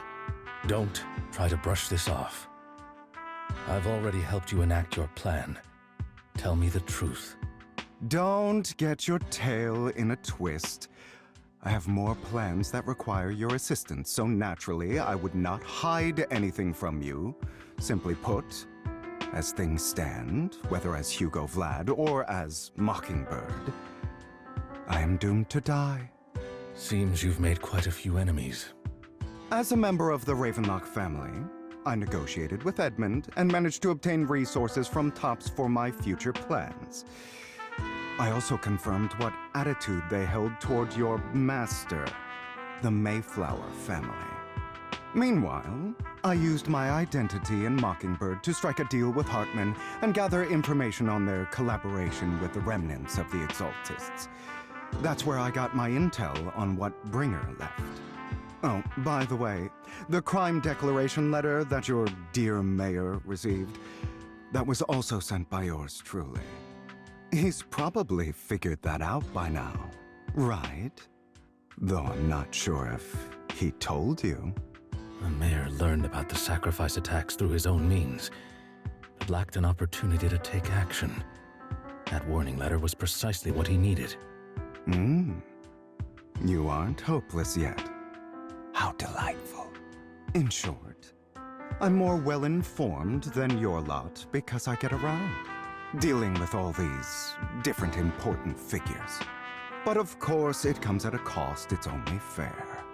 After all, you can't hide the smoke from a wildfire. Rather than trying to carefully tame it and risk setting yourself alight, it's better to let it burn free. When I helped you put on your little act, killing you in front of everyone, you left the sacrifice core to Hartman. That was intentional too, then? Oh, yes. And it worked like a charm, didn't it? Now no one cares for me anymore, and all eyes are on Hartman. A perfect situation for keeping the Ravenlock family in check while dealing a cutting blow to the Exaltists behind them. Another crucial point is Vivian and Phaethon. I must sever any ties they have with me or Mockingbird. Although I feel bad for Phaethon about what happened, but it had to be done. That's the only way they would be safe, allowing the plan to continue. I noticed that you never turned your blade toward Master Proxy. So, those words you said back then were also... I will bloody my hands. I will carry the weight of my sins. I will become the Abyss. Obviously, it was all an act. My acting has always been impeccable, as you know. Hugo, you're taking such a tremendous risk. Why? Would you believe me if I said it's for justice? But unfortunately, it's not. I want revenge on the Ravenlock family. And I will make sure that despicable excuse for a human being, Hartman, suffers a slow, torturous end. Of course, I also promised Vivian that I would help her investigate the whole thing with the Exaltists. That's all. You don't look too good. Is it your wounds? No.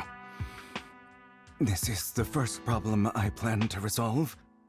Lycon, do you have a place that is sufficiently discreet, quiet, and can take a lot of damage?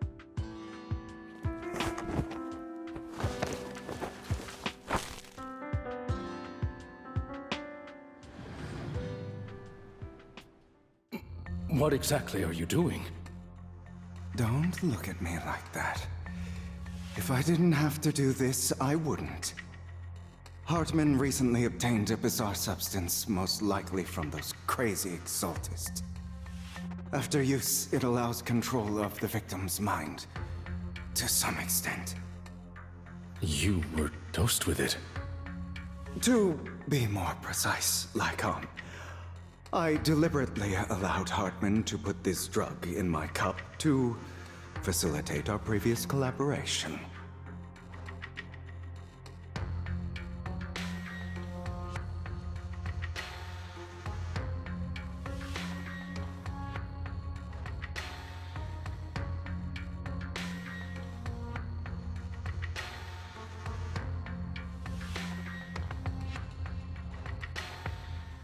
After finding out about it, I quickly found someone to help analyze its composition.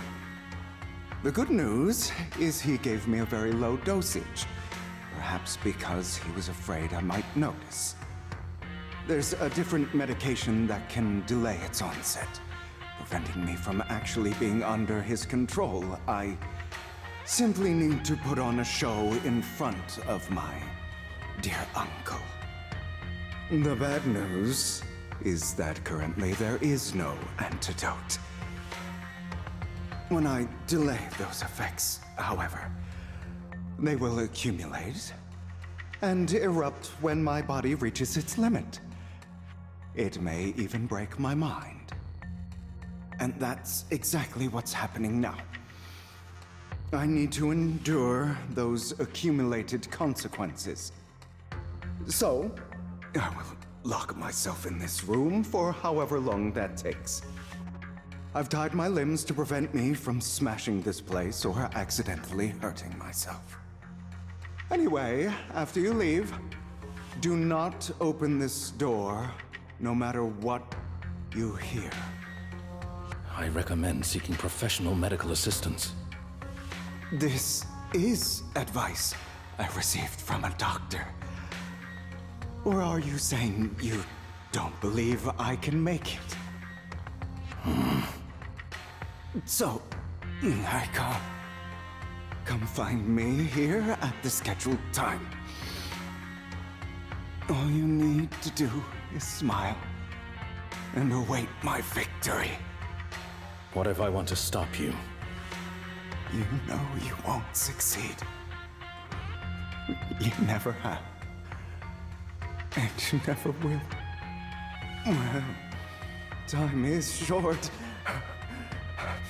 Let's begin. I understand.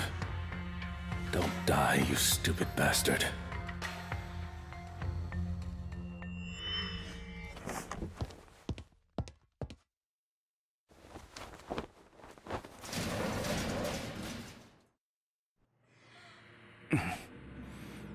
Is this because the side effects haven't worn off yet? Lycon's late. I'm surprised. Or is something wrong with time itself? Looks like someone's over there. Might as well go ask.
It's all your fault.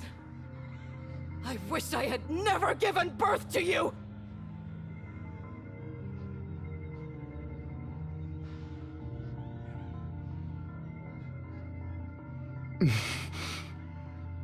Oh, everything will get better if you just die, right? If you die, he'll come back. We'll have another, more perfect child. One who will inherit the Ravenlock family bloodline.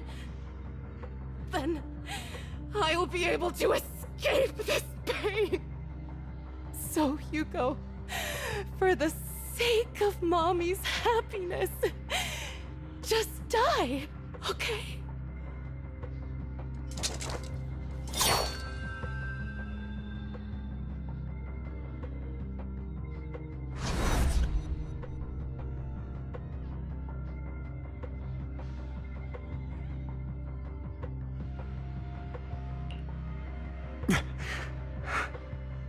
So, I wasn't awake yet after all. That's because you don't want to wake up again. Who are you? I am you. Hidden deep within your heart. Your most true self. You want to kill her, don't you? Your so-called mother. Every time she beat you without reason, when she tried to gouge out your eyes, when she sold you into that hell, laughing all the while. You wanted to be the one to end her life. Why not admit your hatred? As you are, you can hunt her down and make her pay for the living hell of a childhood she made you suffer. Yes, I hate her. I hate her because she was foolish and shallow, greedy and stupid. I hate her because she doesn't deserve to be a mother. She did everything she could to try and get into the Ravenlock family, believing she could live a life of luxury without having to do anything and never realizing she was a pawn, discarded from the very beginning. So she chose to blame me. Blame me for my heterochromia. Blame me for my very existence. But I won't kill her, because I know it won't change anything. She was incapable of loving me, just as she is incapable of loving herself. Have you been brainwashed by that dog? Keeping up the act of being some magnanimous and forgiving fool? Don't compare us. I've simply come to understand love or hate. I make my own choices, and they have nothing to do with anyone else. She sold you to the Ravenlock family for a huge sum of money. She used that money to start a new life without you. While she was indulging herself, you were going through hell in the Ravenlock Manor. Does it not torment you? Do you not feel the hatred? Do you not want to demand answers? Kill her. Only by killing her can you be truly free. For a long time, I thought the same way. But now, well, I want to make a different choice. Stop lying to yourself. You never had a choice. This weak-minded thinking will only lead you to failure. Like before, you'll be nothing but a worm, trampled into the dirt by those so-called elites. Do you still not get it? This is how the world is, and always has been. Hesitating, you'll be the victim. If you don't grab your knife first, you'll end up being on the other end of the blade. If you want to change anything, you must first become the one who makes the rules. Just like that woman. The only reason she could treat us that way was because we were weak. So listen to me. Find that woman, kill her, and prove to this world your strength! It's what she deserves! Why forgive them? They don't deserve it. I'm not forgiving them. Or rather, I don't care about them. They don't even matter, at least not yet. You know, perhaps the person I hate the most, the one I truly cannot forgive, has never been someone else, but rather my weak, powerless past self who could do nothing but hide inside a closet and cry.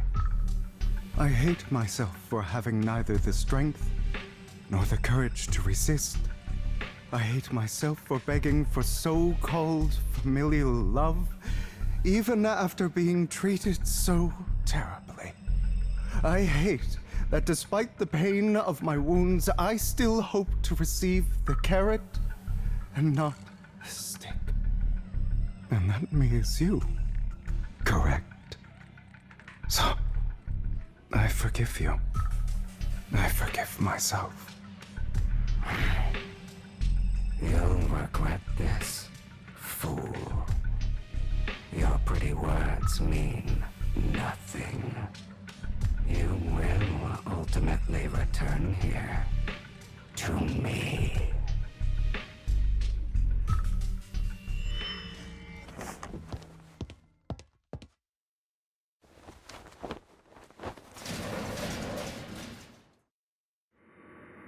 I see. This is still an illusion. I wonder who's going to show up this time. Brother! Hugo, let's play hide and seek! I'm already hiding! You'll find me, right? Like you always do! Serena.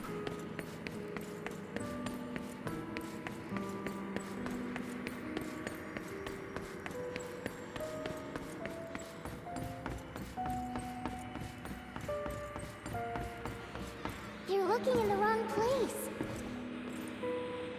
I found an even better hiding spot this time. Harder to find than any place you showed me. Hey, Hugo. Do you ever wonder why I had to die? It was because of me. That's right. It was because of you. It's all your fault. If only you didn't exist, I wouldn't have had to suffer.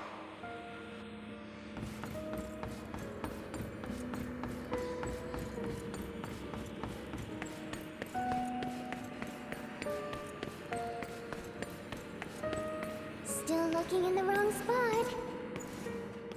I can't believe you still haven't found me after all this time. Have you forgotten about me? I haven't forgotten. It's okay. I'll forgive you. I'll still be nice to you, just like before. I was the only one who was ever nice to you, wasn't I? Yes. Then tell me, why do good people always suffer? Why is kindness always punished instead? Tell me, Hugo, why?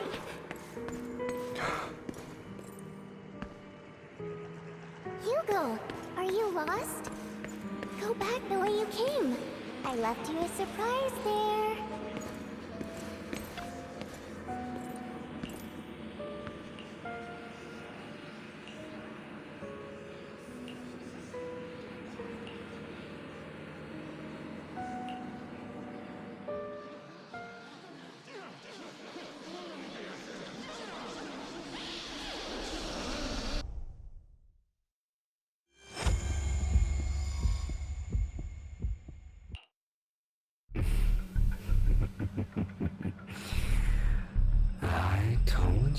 that you would eventually return. We meet again, my friend. I told you, I am you. The side of you that you've always tried to deny existed. Of course. I know. This time it's about Serena. Right? Yes, your half-sister. And the only child in the Ravenlock family who was kind to you. Unfortunately, it was her kindness that led to her untimely death. It was my fault. I don't like the way you blame yourself. Because that means I'm to blame as well. And I don't think I did anything wrong. Your mother sold you to the Ravenlocks. And your father, he saw your talent and wanted to use you to push the other children into competing with each other. My brothers and sisters wanted to get rid of me from the moment they first saw me. In their eyes, you were no more than a slave. But Serena dared to treat you, a slave, as if you were human. And so, she was fated to die. They tried to kill me. Many times. But I was careful. And they did not succeed. So they killed Serena, who was weaker, an easier target, and pinned everything on you.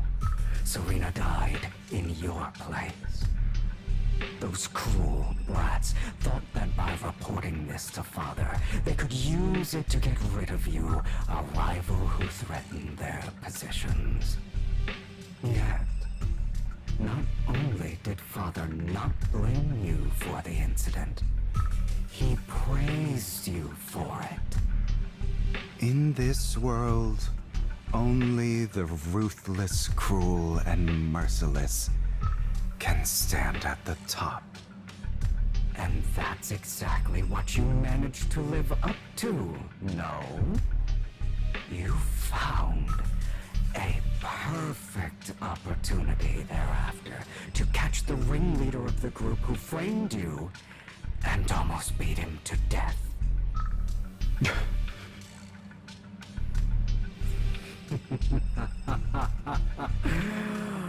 Oh, you should have seen the expression on your face back then. Oh, crazed and manic with utmost delight.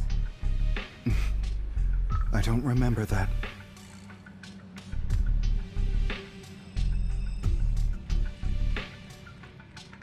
Here you go again, trying to deny your desires. Deep down inside, you've always wondered, asking yourself why these evil people never got the punishment they deserved. Why the world is so unfair. Don't you want to rip them to shreds? Just like that day when you beat that boy's face into the dirt until he was barely recognizable. His disgusting blood staining your fists.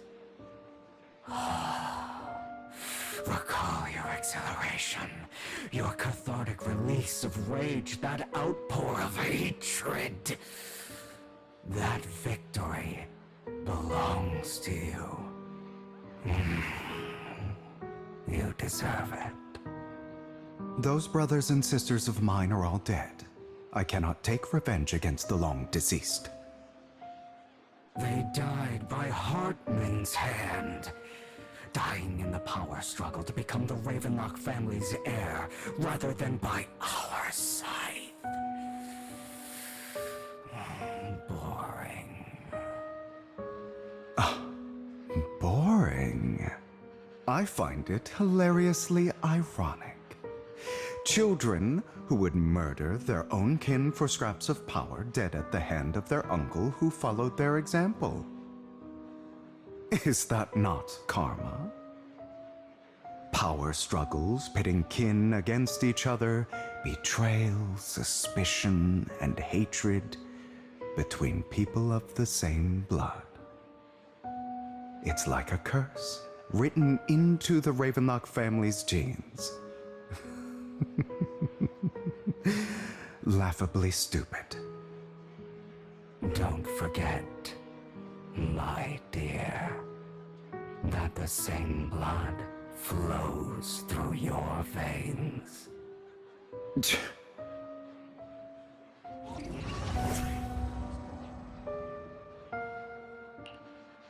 That's right, my dear nephew.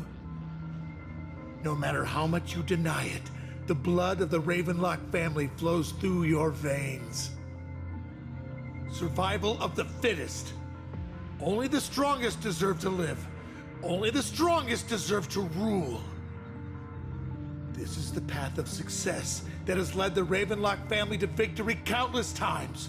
A blessing and a curse etched into your flesh and blood. As long as you live, you'll never escape the mark of family. You are destined to one day become someone like me, like your father.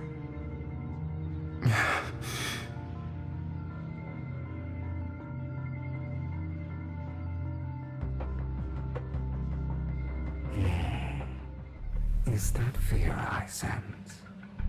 I can see you trembling. Why does the Ravenlock bloodline terrify you so? I won't become like my father. Never. You won't become a failure like him. So relax. Our power eclipses him, and so does our ambition. So, do not deny your own desires. Do not resist your own ambition. This is the talent you were born with. The best gift fate has ever given you. Admit it. Deep within your heart lies a spark, yearning to ignite a raging inferno that will burn everything down. And I am that spark.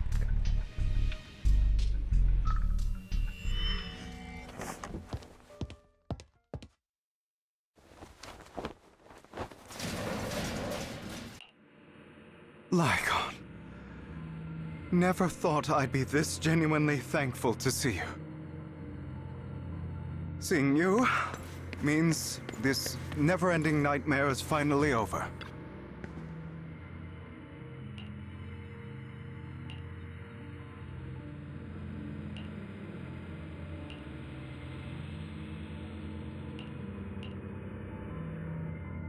I don't want to hear something like that from you.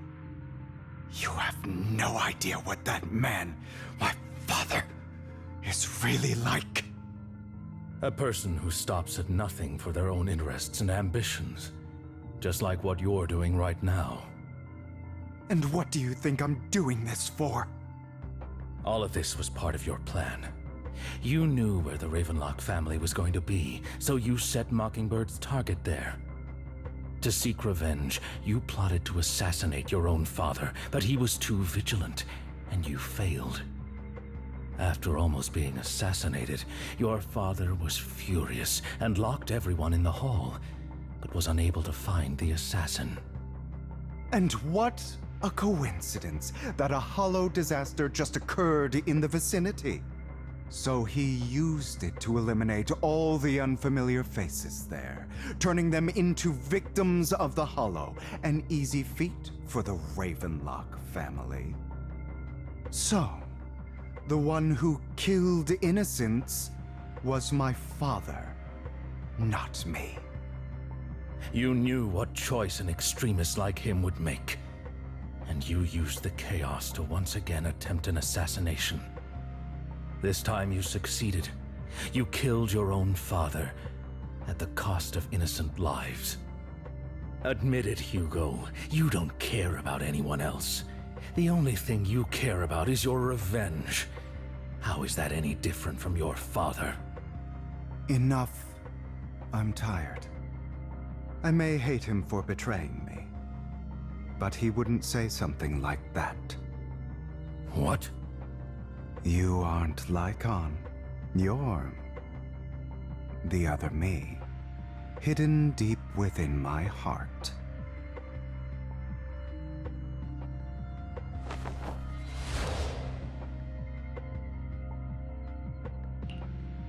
I've been waiting for you, my dear. It seems you've already grown accustomed to this place, even turning the tables on me. Just as you said, you are me, and I am you. There's no such thing as having an advantage over oneself. We are ultimately one and the same, forever inseparable. Then you should know what I want to say. When you and Lycon split, you didn't even try to clear up the misunderstanding, didn't deny or argue against what he said. Because you realized that deep down, he was right about you. You just hadn't acted on it yet. Some people live only to bring more suffering into this world. Sometimes, murder is what brings justice back into this world. For that, I must stain these hands in blood. That's right. Just like what you said before you faked your death. Were those words really just an act? To slay the dragon, you must first become one with sharp claws, rending fangs, and strength enough to destroy anything. You know the truth better than anyone. If you hadn't hesitated and instead seized the first opportunity to kill your father, none of what followed would have happened. Innocent civilians wouldn't have died. Your partner wouldn't have lost an eye and both legs trying to save people. And Mockingbird would have never gotten to that point. You can save more people.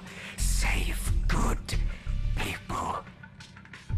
Save more lives than the evil ones you take. I've spent countless hours in regret over that incident. So why not submit to your true nature?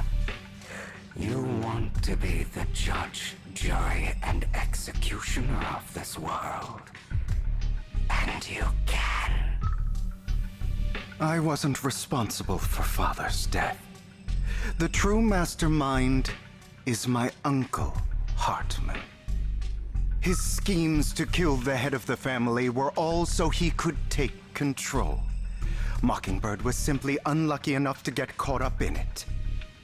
So, for a behemoth like the Ravenlock family, with its roots so deep, a single person's death, regardless of who that person is, wouldn't change anything. Of course, whether it's Tops, the Mayflower family, or even the entire world, it's actually all the same. I refuse to be dragged down by pointless hatred any longer. You foolish, stubborn idiot. Do you understand the power of hatred? Have we not come this far precisely because of it? Or are you going to follow Lycon and Jack's twisted logic? Come on. You don't actually trust anyone? Otherwise, why would you hide this whole scheme of faking your death from them?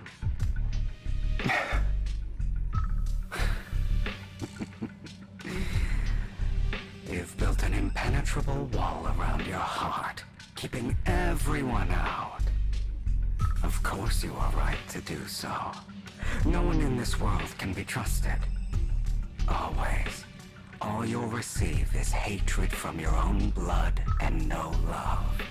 Suspicion from your companions, and betrayal that comes all too easily. But the most ridiculous thing is that you want them to trust you. You stay silent and long for them to notice your suffering. You yearn for your companion's understanding and trust. Idiot. That's why you are incapable of exploiting them for your own ends. You care about their safety even more than your own. But remember, only the weak need companions. And we are children born from hatred. We are different from them. I will never be like them, and I don't need to be. Come, let me show you what powers we can wield. But you are me, and I'll never lose to myself.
Think about all the injustice you've suffered.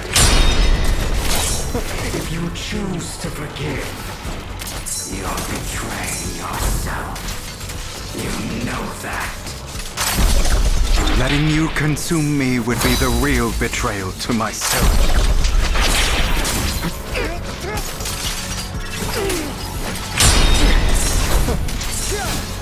My way. You're just afraid to admit it. Trying to run, are we?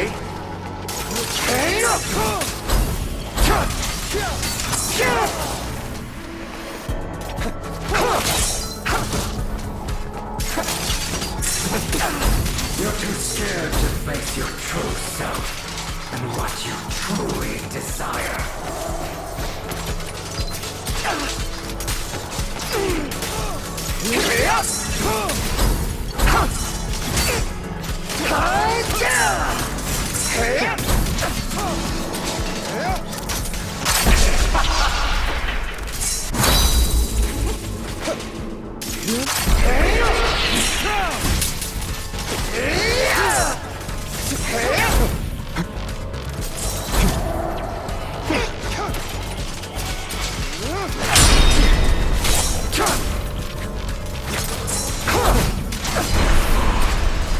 Are you trying to kill me? You think you can just get rid of me? Without me, you are nothing. For what it's worth, thank you. Don't be afraid. You and I are inseparable.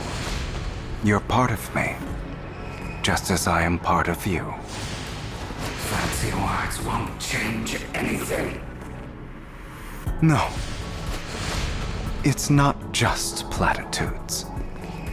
I finally understand now. Some pain only fades when it's seen, when it's accepted. So I won't fight you anymore. I won't hate myself anymore. Weakness, hatred, malice, strength, forgiveness, justice. They're all part of me. All of this makes me who I am. That's why I won't get rid of you. And I won't resent you. I choose to embrace.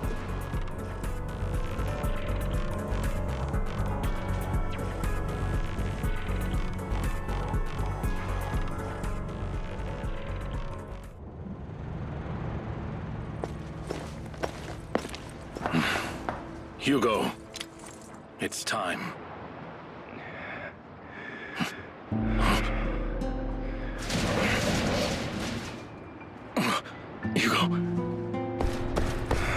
Hugo, you...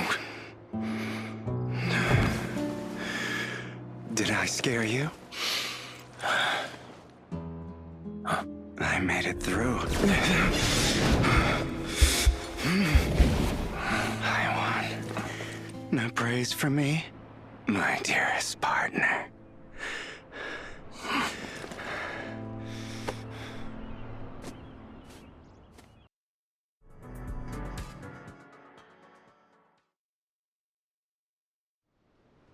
This is just like what I saw in my dream. I guess there are still some lingering side effects.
Ah, my former partner. You're still as punctual as ever. Are you sure you're fully recovered? How about we fight? And I'll show you how recovered I am. I refuse to fight someone who is in need of medical attention. How thoughtful. I'm touched. Or perhaps is this simply part of Victoria Housekeeping's professional care? I'd rather you not starve to death.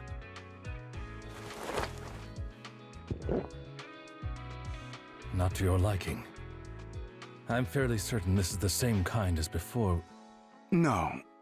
I've just gone too long without food. It feels a bit uncomfortable.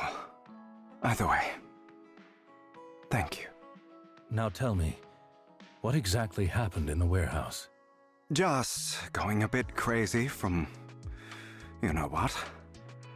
Were you expecting anything else? But I did have a very long dream. A dream about many things from the past. If I had to put it into words, it would be like giving myself psychological therapy. You seem like you could benefit from some too. How about it? Want to book a session with me? Trust me, I'm a pro. Seems you really have recovered. Well, of course. I'm feeling pretty great right now. Like I could argue with you all day on every petty detail of who exactly was in the wrong back then. I wanted to ask, what you said about Mockingbird before, when you faked your death, was that part of the act? You mean the part about how Mockingbird has never really changed anything or saved anyone. I didn't expect you to still be so hung up on this. Interesting. After all, it was you who chose to betray Mockingbird. To betray me. Just as I said before, I never considered Mockingbird a failure. Perhaps Mockingbird deviated from its origins, but it has its value. You shouldn't reject the things you've done. Or Mockingbird. I have contemplated this before. Yes, Mockingbird has helped some people and has genuinely managed to cause trouble for those who abuse their positions of power for evil. Yet those in high positions still possess immense resources, and the people we helped remain destitute and suffering, willing to become slaves to those in power for scraps. But just as you said, even if what we did was childishly idealistic and flawed, as little as we actually achieved, even the slightest change is by no means meaningless.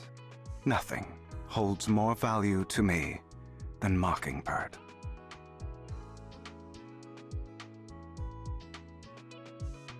All right, let's catch up later. I still have things to do, and need to wrap up my plan. I thought you would rest up first. As much as I would prefer that.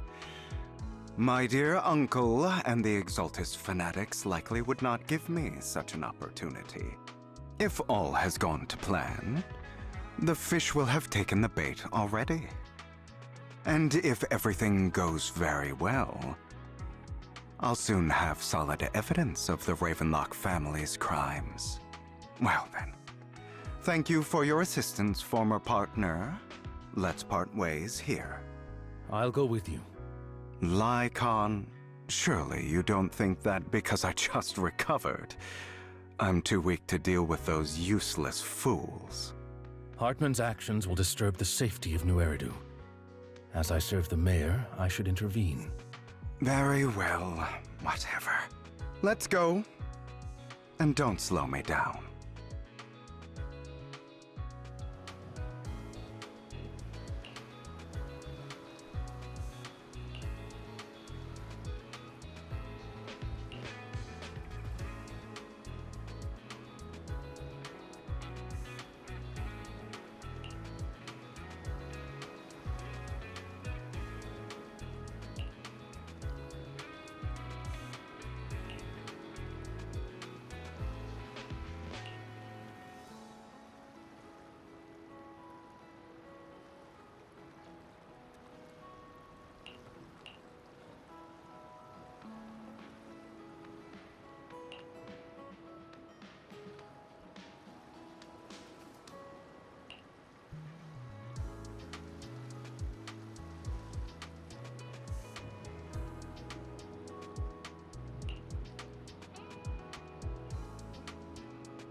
I'm sure you've heard about the missing workers from companies under the Ravenlock family, too.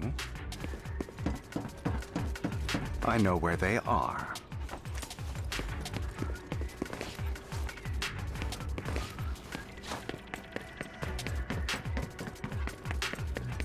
Those are Ravenlock's men. The workers with them are the victims who were tricked into going into the Hollow. Come on, let's get them out of here.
Bunch of nobodies.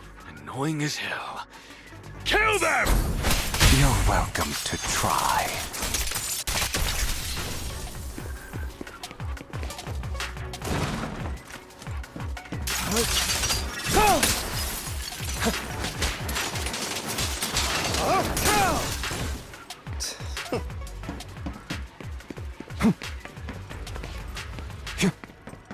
More workers here. And quite a lot of them.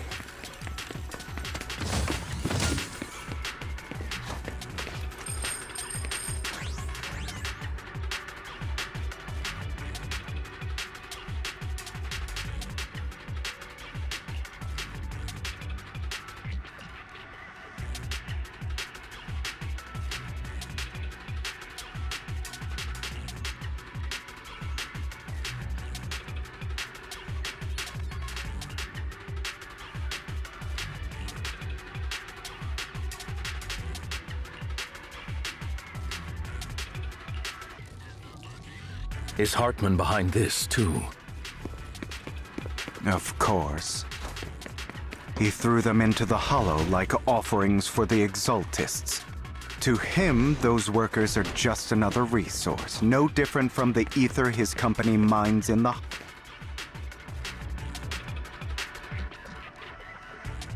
There's more over there. Let's hurry. It's different this time. Don't rush in. Let's listen in on what they're saying first. I still need more direct evidence to ensure the plan is absolutely foolproof. The compensation you promised. It's all real, right? All we have to do is follow you into the Hollow for some simple tasks, and you'll give us a huge sum of dennies. It sounds real suspicious. Shut your trap. You keep yapping and asking questions. If this is all so suspicious, why were you so eager to sign up for it? Because I don't have a choice. My daughter was previously caught in the Hollow disaster and suffered severe corruption. The treatment costs have completely drained our family's savings. So that's why... It's the same for me. A serious illness at a senior age. I need the money. Who would risk taking a job like this unless they were desperate? I'll do it. No matter how suspicious. As long as I can get paid, I'll do anything. Even risk my life! Wait, you people from the Ravenlock family, you're part of a big company in Tops. You wouldn't go back on your word, right? Don't worry, you'll get every denny you were promised. But before we start, you all need to take this medicine first.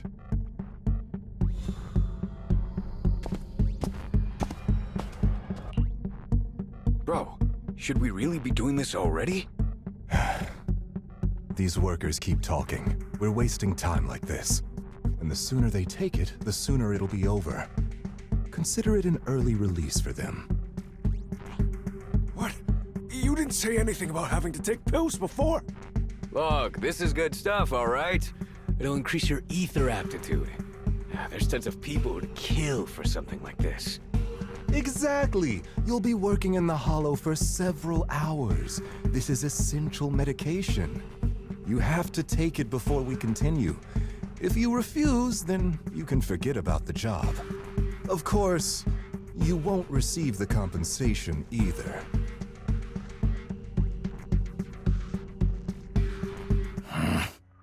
Lycon, what are you doing?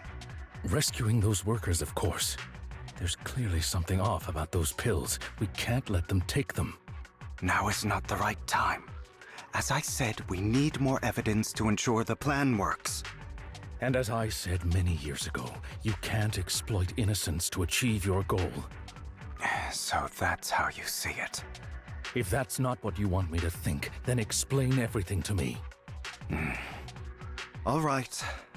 It's a little complicated, but simply put, these workers will be fine. Of course, it's your choice to trust me or not. But if you try to rush in, I will stop you. I trust you.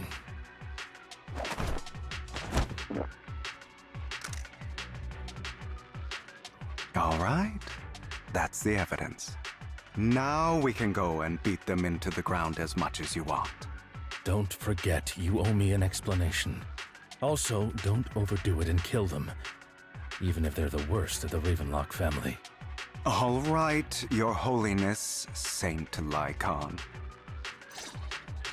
Who the hell are you?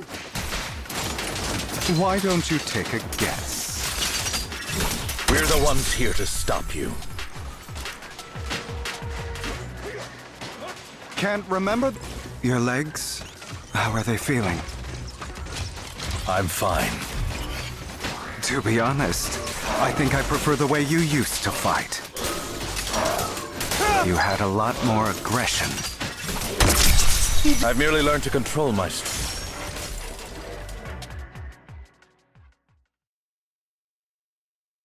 God damn it! Who the hell are you? How dare you mess with the Ravenlock family! Ravenlock. Savor the name while you can, for it will soon cease to exist. What's that supposed to mean? It means exactly what I said. I think this might be good for you. Sever your ties while you can. You still have a chance to walk your own path. The family's honor comes above all else. Is that really what you think? I saw the compassion on your face just now. You're not from the main family, right? That's why you were assigned to these trivial tasks. But in reality, there's no need for you to keep playing this boring game for them. I don't have a choice. From the moment I was born into the Ravenlock family, You always have a choice, if you're willing to act. All right, let's end the small talk here. Don't worry, Lycon. I didn't hit them too hard, just enough to keep them quiet. How's that? My acting's pretty good, right? As always, a certain someone should take some lessons from you. I'll leave the rest to you then. Okie dokie.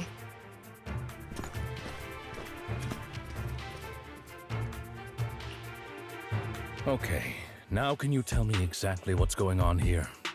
As you can see, that worker just now was actually an informant of mine.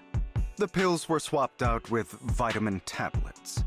Outside of this batch, some workers have already taken the actual substance Hartman has.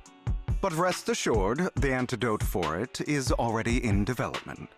I found the best in the field to help, and with the data I collected before, we should have results soon. I wanted to ask. The reason you decided to lock yourself in a room and endure the effects of the drug, besides getting evidence, It was also to collect data on this drug in order to create an antidote, correct? It seems you're not completely beyond hope. I thought you were just being stubborn. Sometimes I wonder if you know me at all. Then, I have one last question. Why did you never tell me any of this back then? The truth is, I heard everything. That entire conversation between you and Jack. Before he passed away in that small attic. When Jack called you aside and gave you those warnings. When he told me you might go down the wrong path? That's right. You never said anything. What would I even do? Scream and rage over your suspicions, or get on my knees and beg for you to trust me? You know there's no way I'd allow myself to do such a thing. Besides, back then, even I was confused about myself. Jack, he... It's all in the past. You don't need to explain anything to me. Enough. We should get going. If we're going to reminisce over the past, we should find a more suitable location.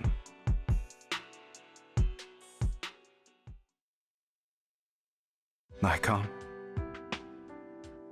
That incident back then. I didn't do it. It was a scheme Hartman devised to take over the family. It was Hartman who killed my father, too. I only discovered the truth long after the fact. I did indeed attack my father, and I thought he was dead. But he wasn't. I couldn't kill him.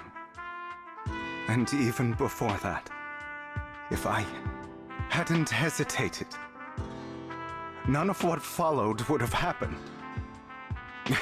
Even now, I still think they deserve death. But I no longer care to personally deliver that fate. They're beneath me. And I have more important things to do. You... I know we may never agree on that point, Lycon. I once wanted to fight against those ugly truths that defined me, but I discovered that the more I rejected them, the more painful it became. So, I could only accept that crazed, hateful, and malicious side of myself. As long as I know I will never become like my father, like Hartman, that is enough for me. You've changed.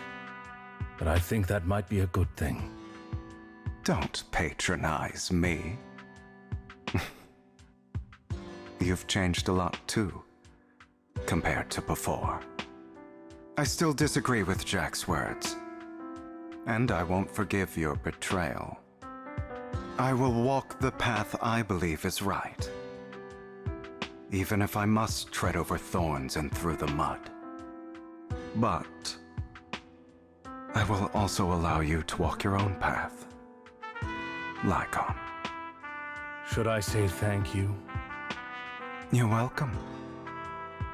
Come to think of it, we haven't talked about your legs and eye. It was just an accident, not your fault. I'm doing well now. I hope you are too. On the contrary, perhaps I should be the one apologizing. I misjudged you. I used to think you wanted power, that everything you did was for your own ambitions. I thought you wanted the power to pass judgment on all in this world like a god. I am a god. I am my own god. Or you could say that in this world, everyone is their own god. There are many things that we are powerless to change. But there are also many choices we can make. Just as I said before, I am the only one who can kill me or save me. I'm glad you think that way. Let's go. I still have one last thing to do. To witness the end of Ravenlock.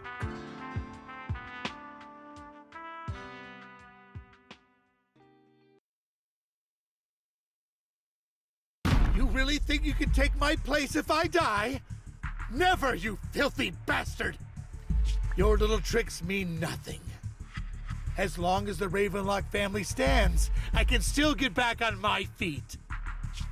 You still don't get it, do you? This was never about avenging my father. And I don't care about taking your place. I didn't come this far just to kill you. That'd be pathetic. Right on cue. Why don't you take a look at this, Uncle? On behalf of TOPS, I'd like to clarify that we had no involvement in the Ravenlock family's actions. TOPS is officially terminating all partnerships with the Ravenlock family, effective immediately. We will have no further affiliation with them. Are you crazy? What the hell do you get out of ruining the Ravenlocks? You want to be a petty thief forever? Thief? Oh, Uncle. Allow me to reintroduce myself. I'm the name people whisper about. The one who robs the rich and gives to the poor. I'm the master con artist who can fool anyone, anytime. I'm the leader of Mockingbird.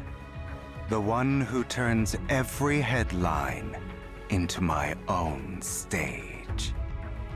I have friends who'd catch me if I fall, partners who'd shed tears for me, and allies who always have my back. I am Hugo Vlad. You're the one who needs the Ravenlock name. I never did. You ungrateful bastard! You should have never been born. You flatter me. Same goes for you, Uncle.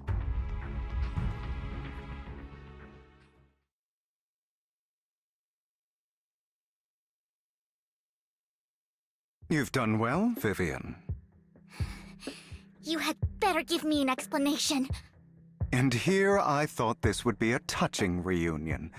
What's with all the anger? Hugo, I'm a member of Mockingbird too. And I mourned your death. Listen, Vivian. I don't want you or the people you cherish to get caught up in danger because of me. I've always been selfish, so I don't hesitate to use you all as variables in my plans. But it is because I am selfish that I also don't want my failures to affect my treasured companions. In any case, if you were in the same position, would you not make the same decisions? Lycon's taking care of everything outside. We should go. Also, Wise, thank you. And I'm sorry for the whole act where I threatened you. It was the only way for Hartman to drop his guard against you and leave you be. I, Hugo Vlad, am forever indebted to you. Master Proxy, although it is late, there is some important intel that I must give you now. Did you know about Hugo's plan to fake his death and everything that's been happening, Lycon? I was simply playing along. After all, I could not determine whether Hugo's plan would pose a threat to you. You are a student of the mayor's late friend, and I am obligated to protect you. You still have that habit of finding awkward excuses when you're embarrassed. Mr. Hugo Vlad, if you have any important intelligence to share, please do so with haste. I need to return to rest before midnight. You two sure are, close?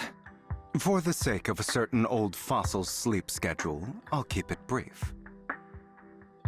I learned from Camille that Dina intends to embed the sacrifice core into the sacrifice. Apparently, it will make the sacrifice much stronger.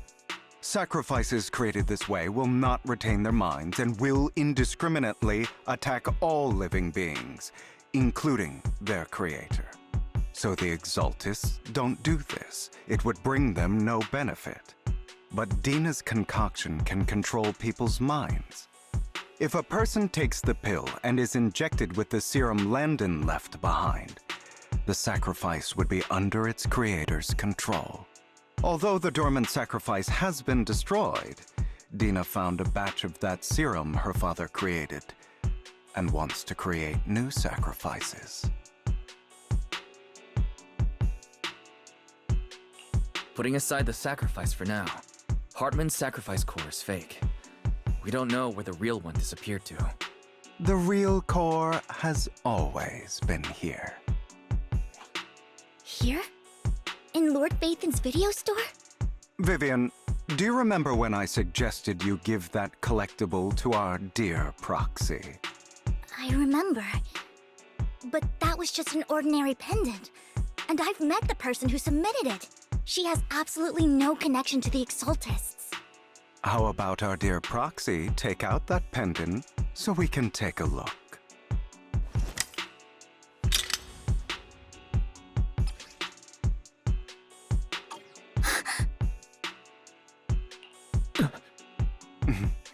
I'll take your surprised expressions as a compliment for my little trick. I will hand over this core to the mayor as agreed. Since he fulfilled his promise to protect Vivian and the manager while I was pretending to be dead, I won't go back on my promises. No wonder the mayor would promote rhetoric favorable to Mockingbird. I can't believe I thought he was actually being sincere. Since we have the sacrifice core, all we have to do now is stop Dina from using innocent people to make more sacrifices. Yes. And we need to destroy the last batch of Landon's serum. Hopefully with no options left, Dina will give up her obsession. All right, that's the important stuff. I'm going to go and confirm where Landon's serum's been stashed. I'll contact you again once I have something.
I'll give you a hand.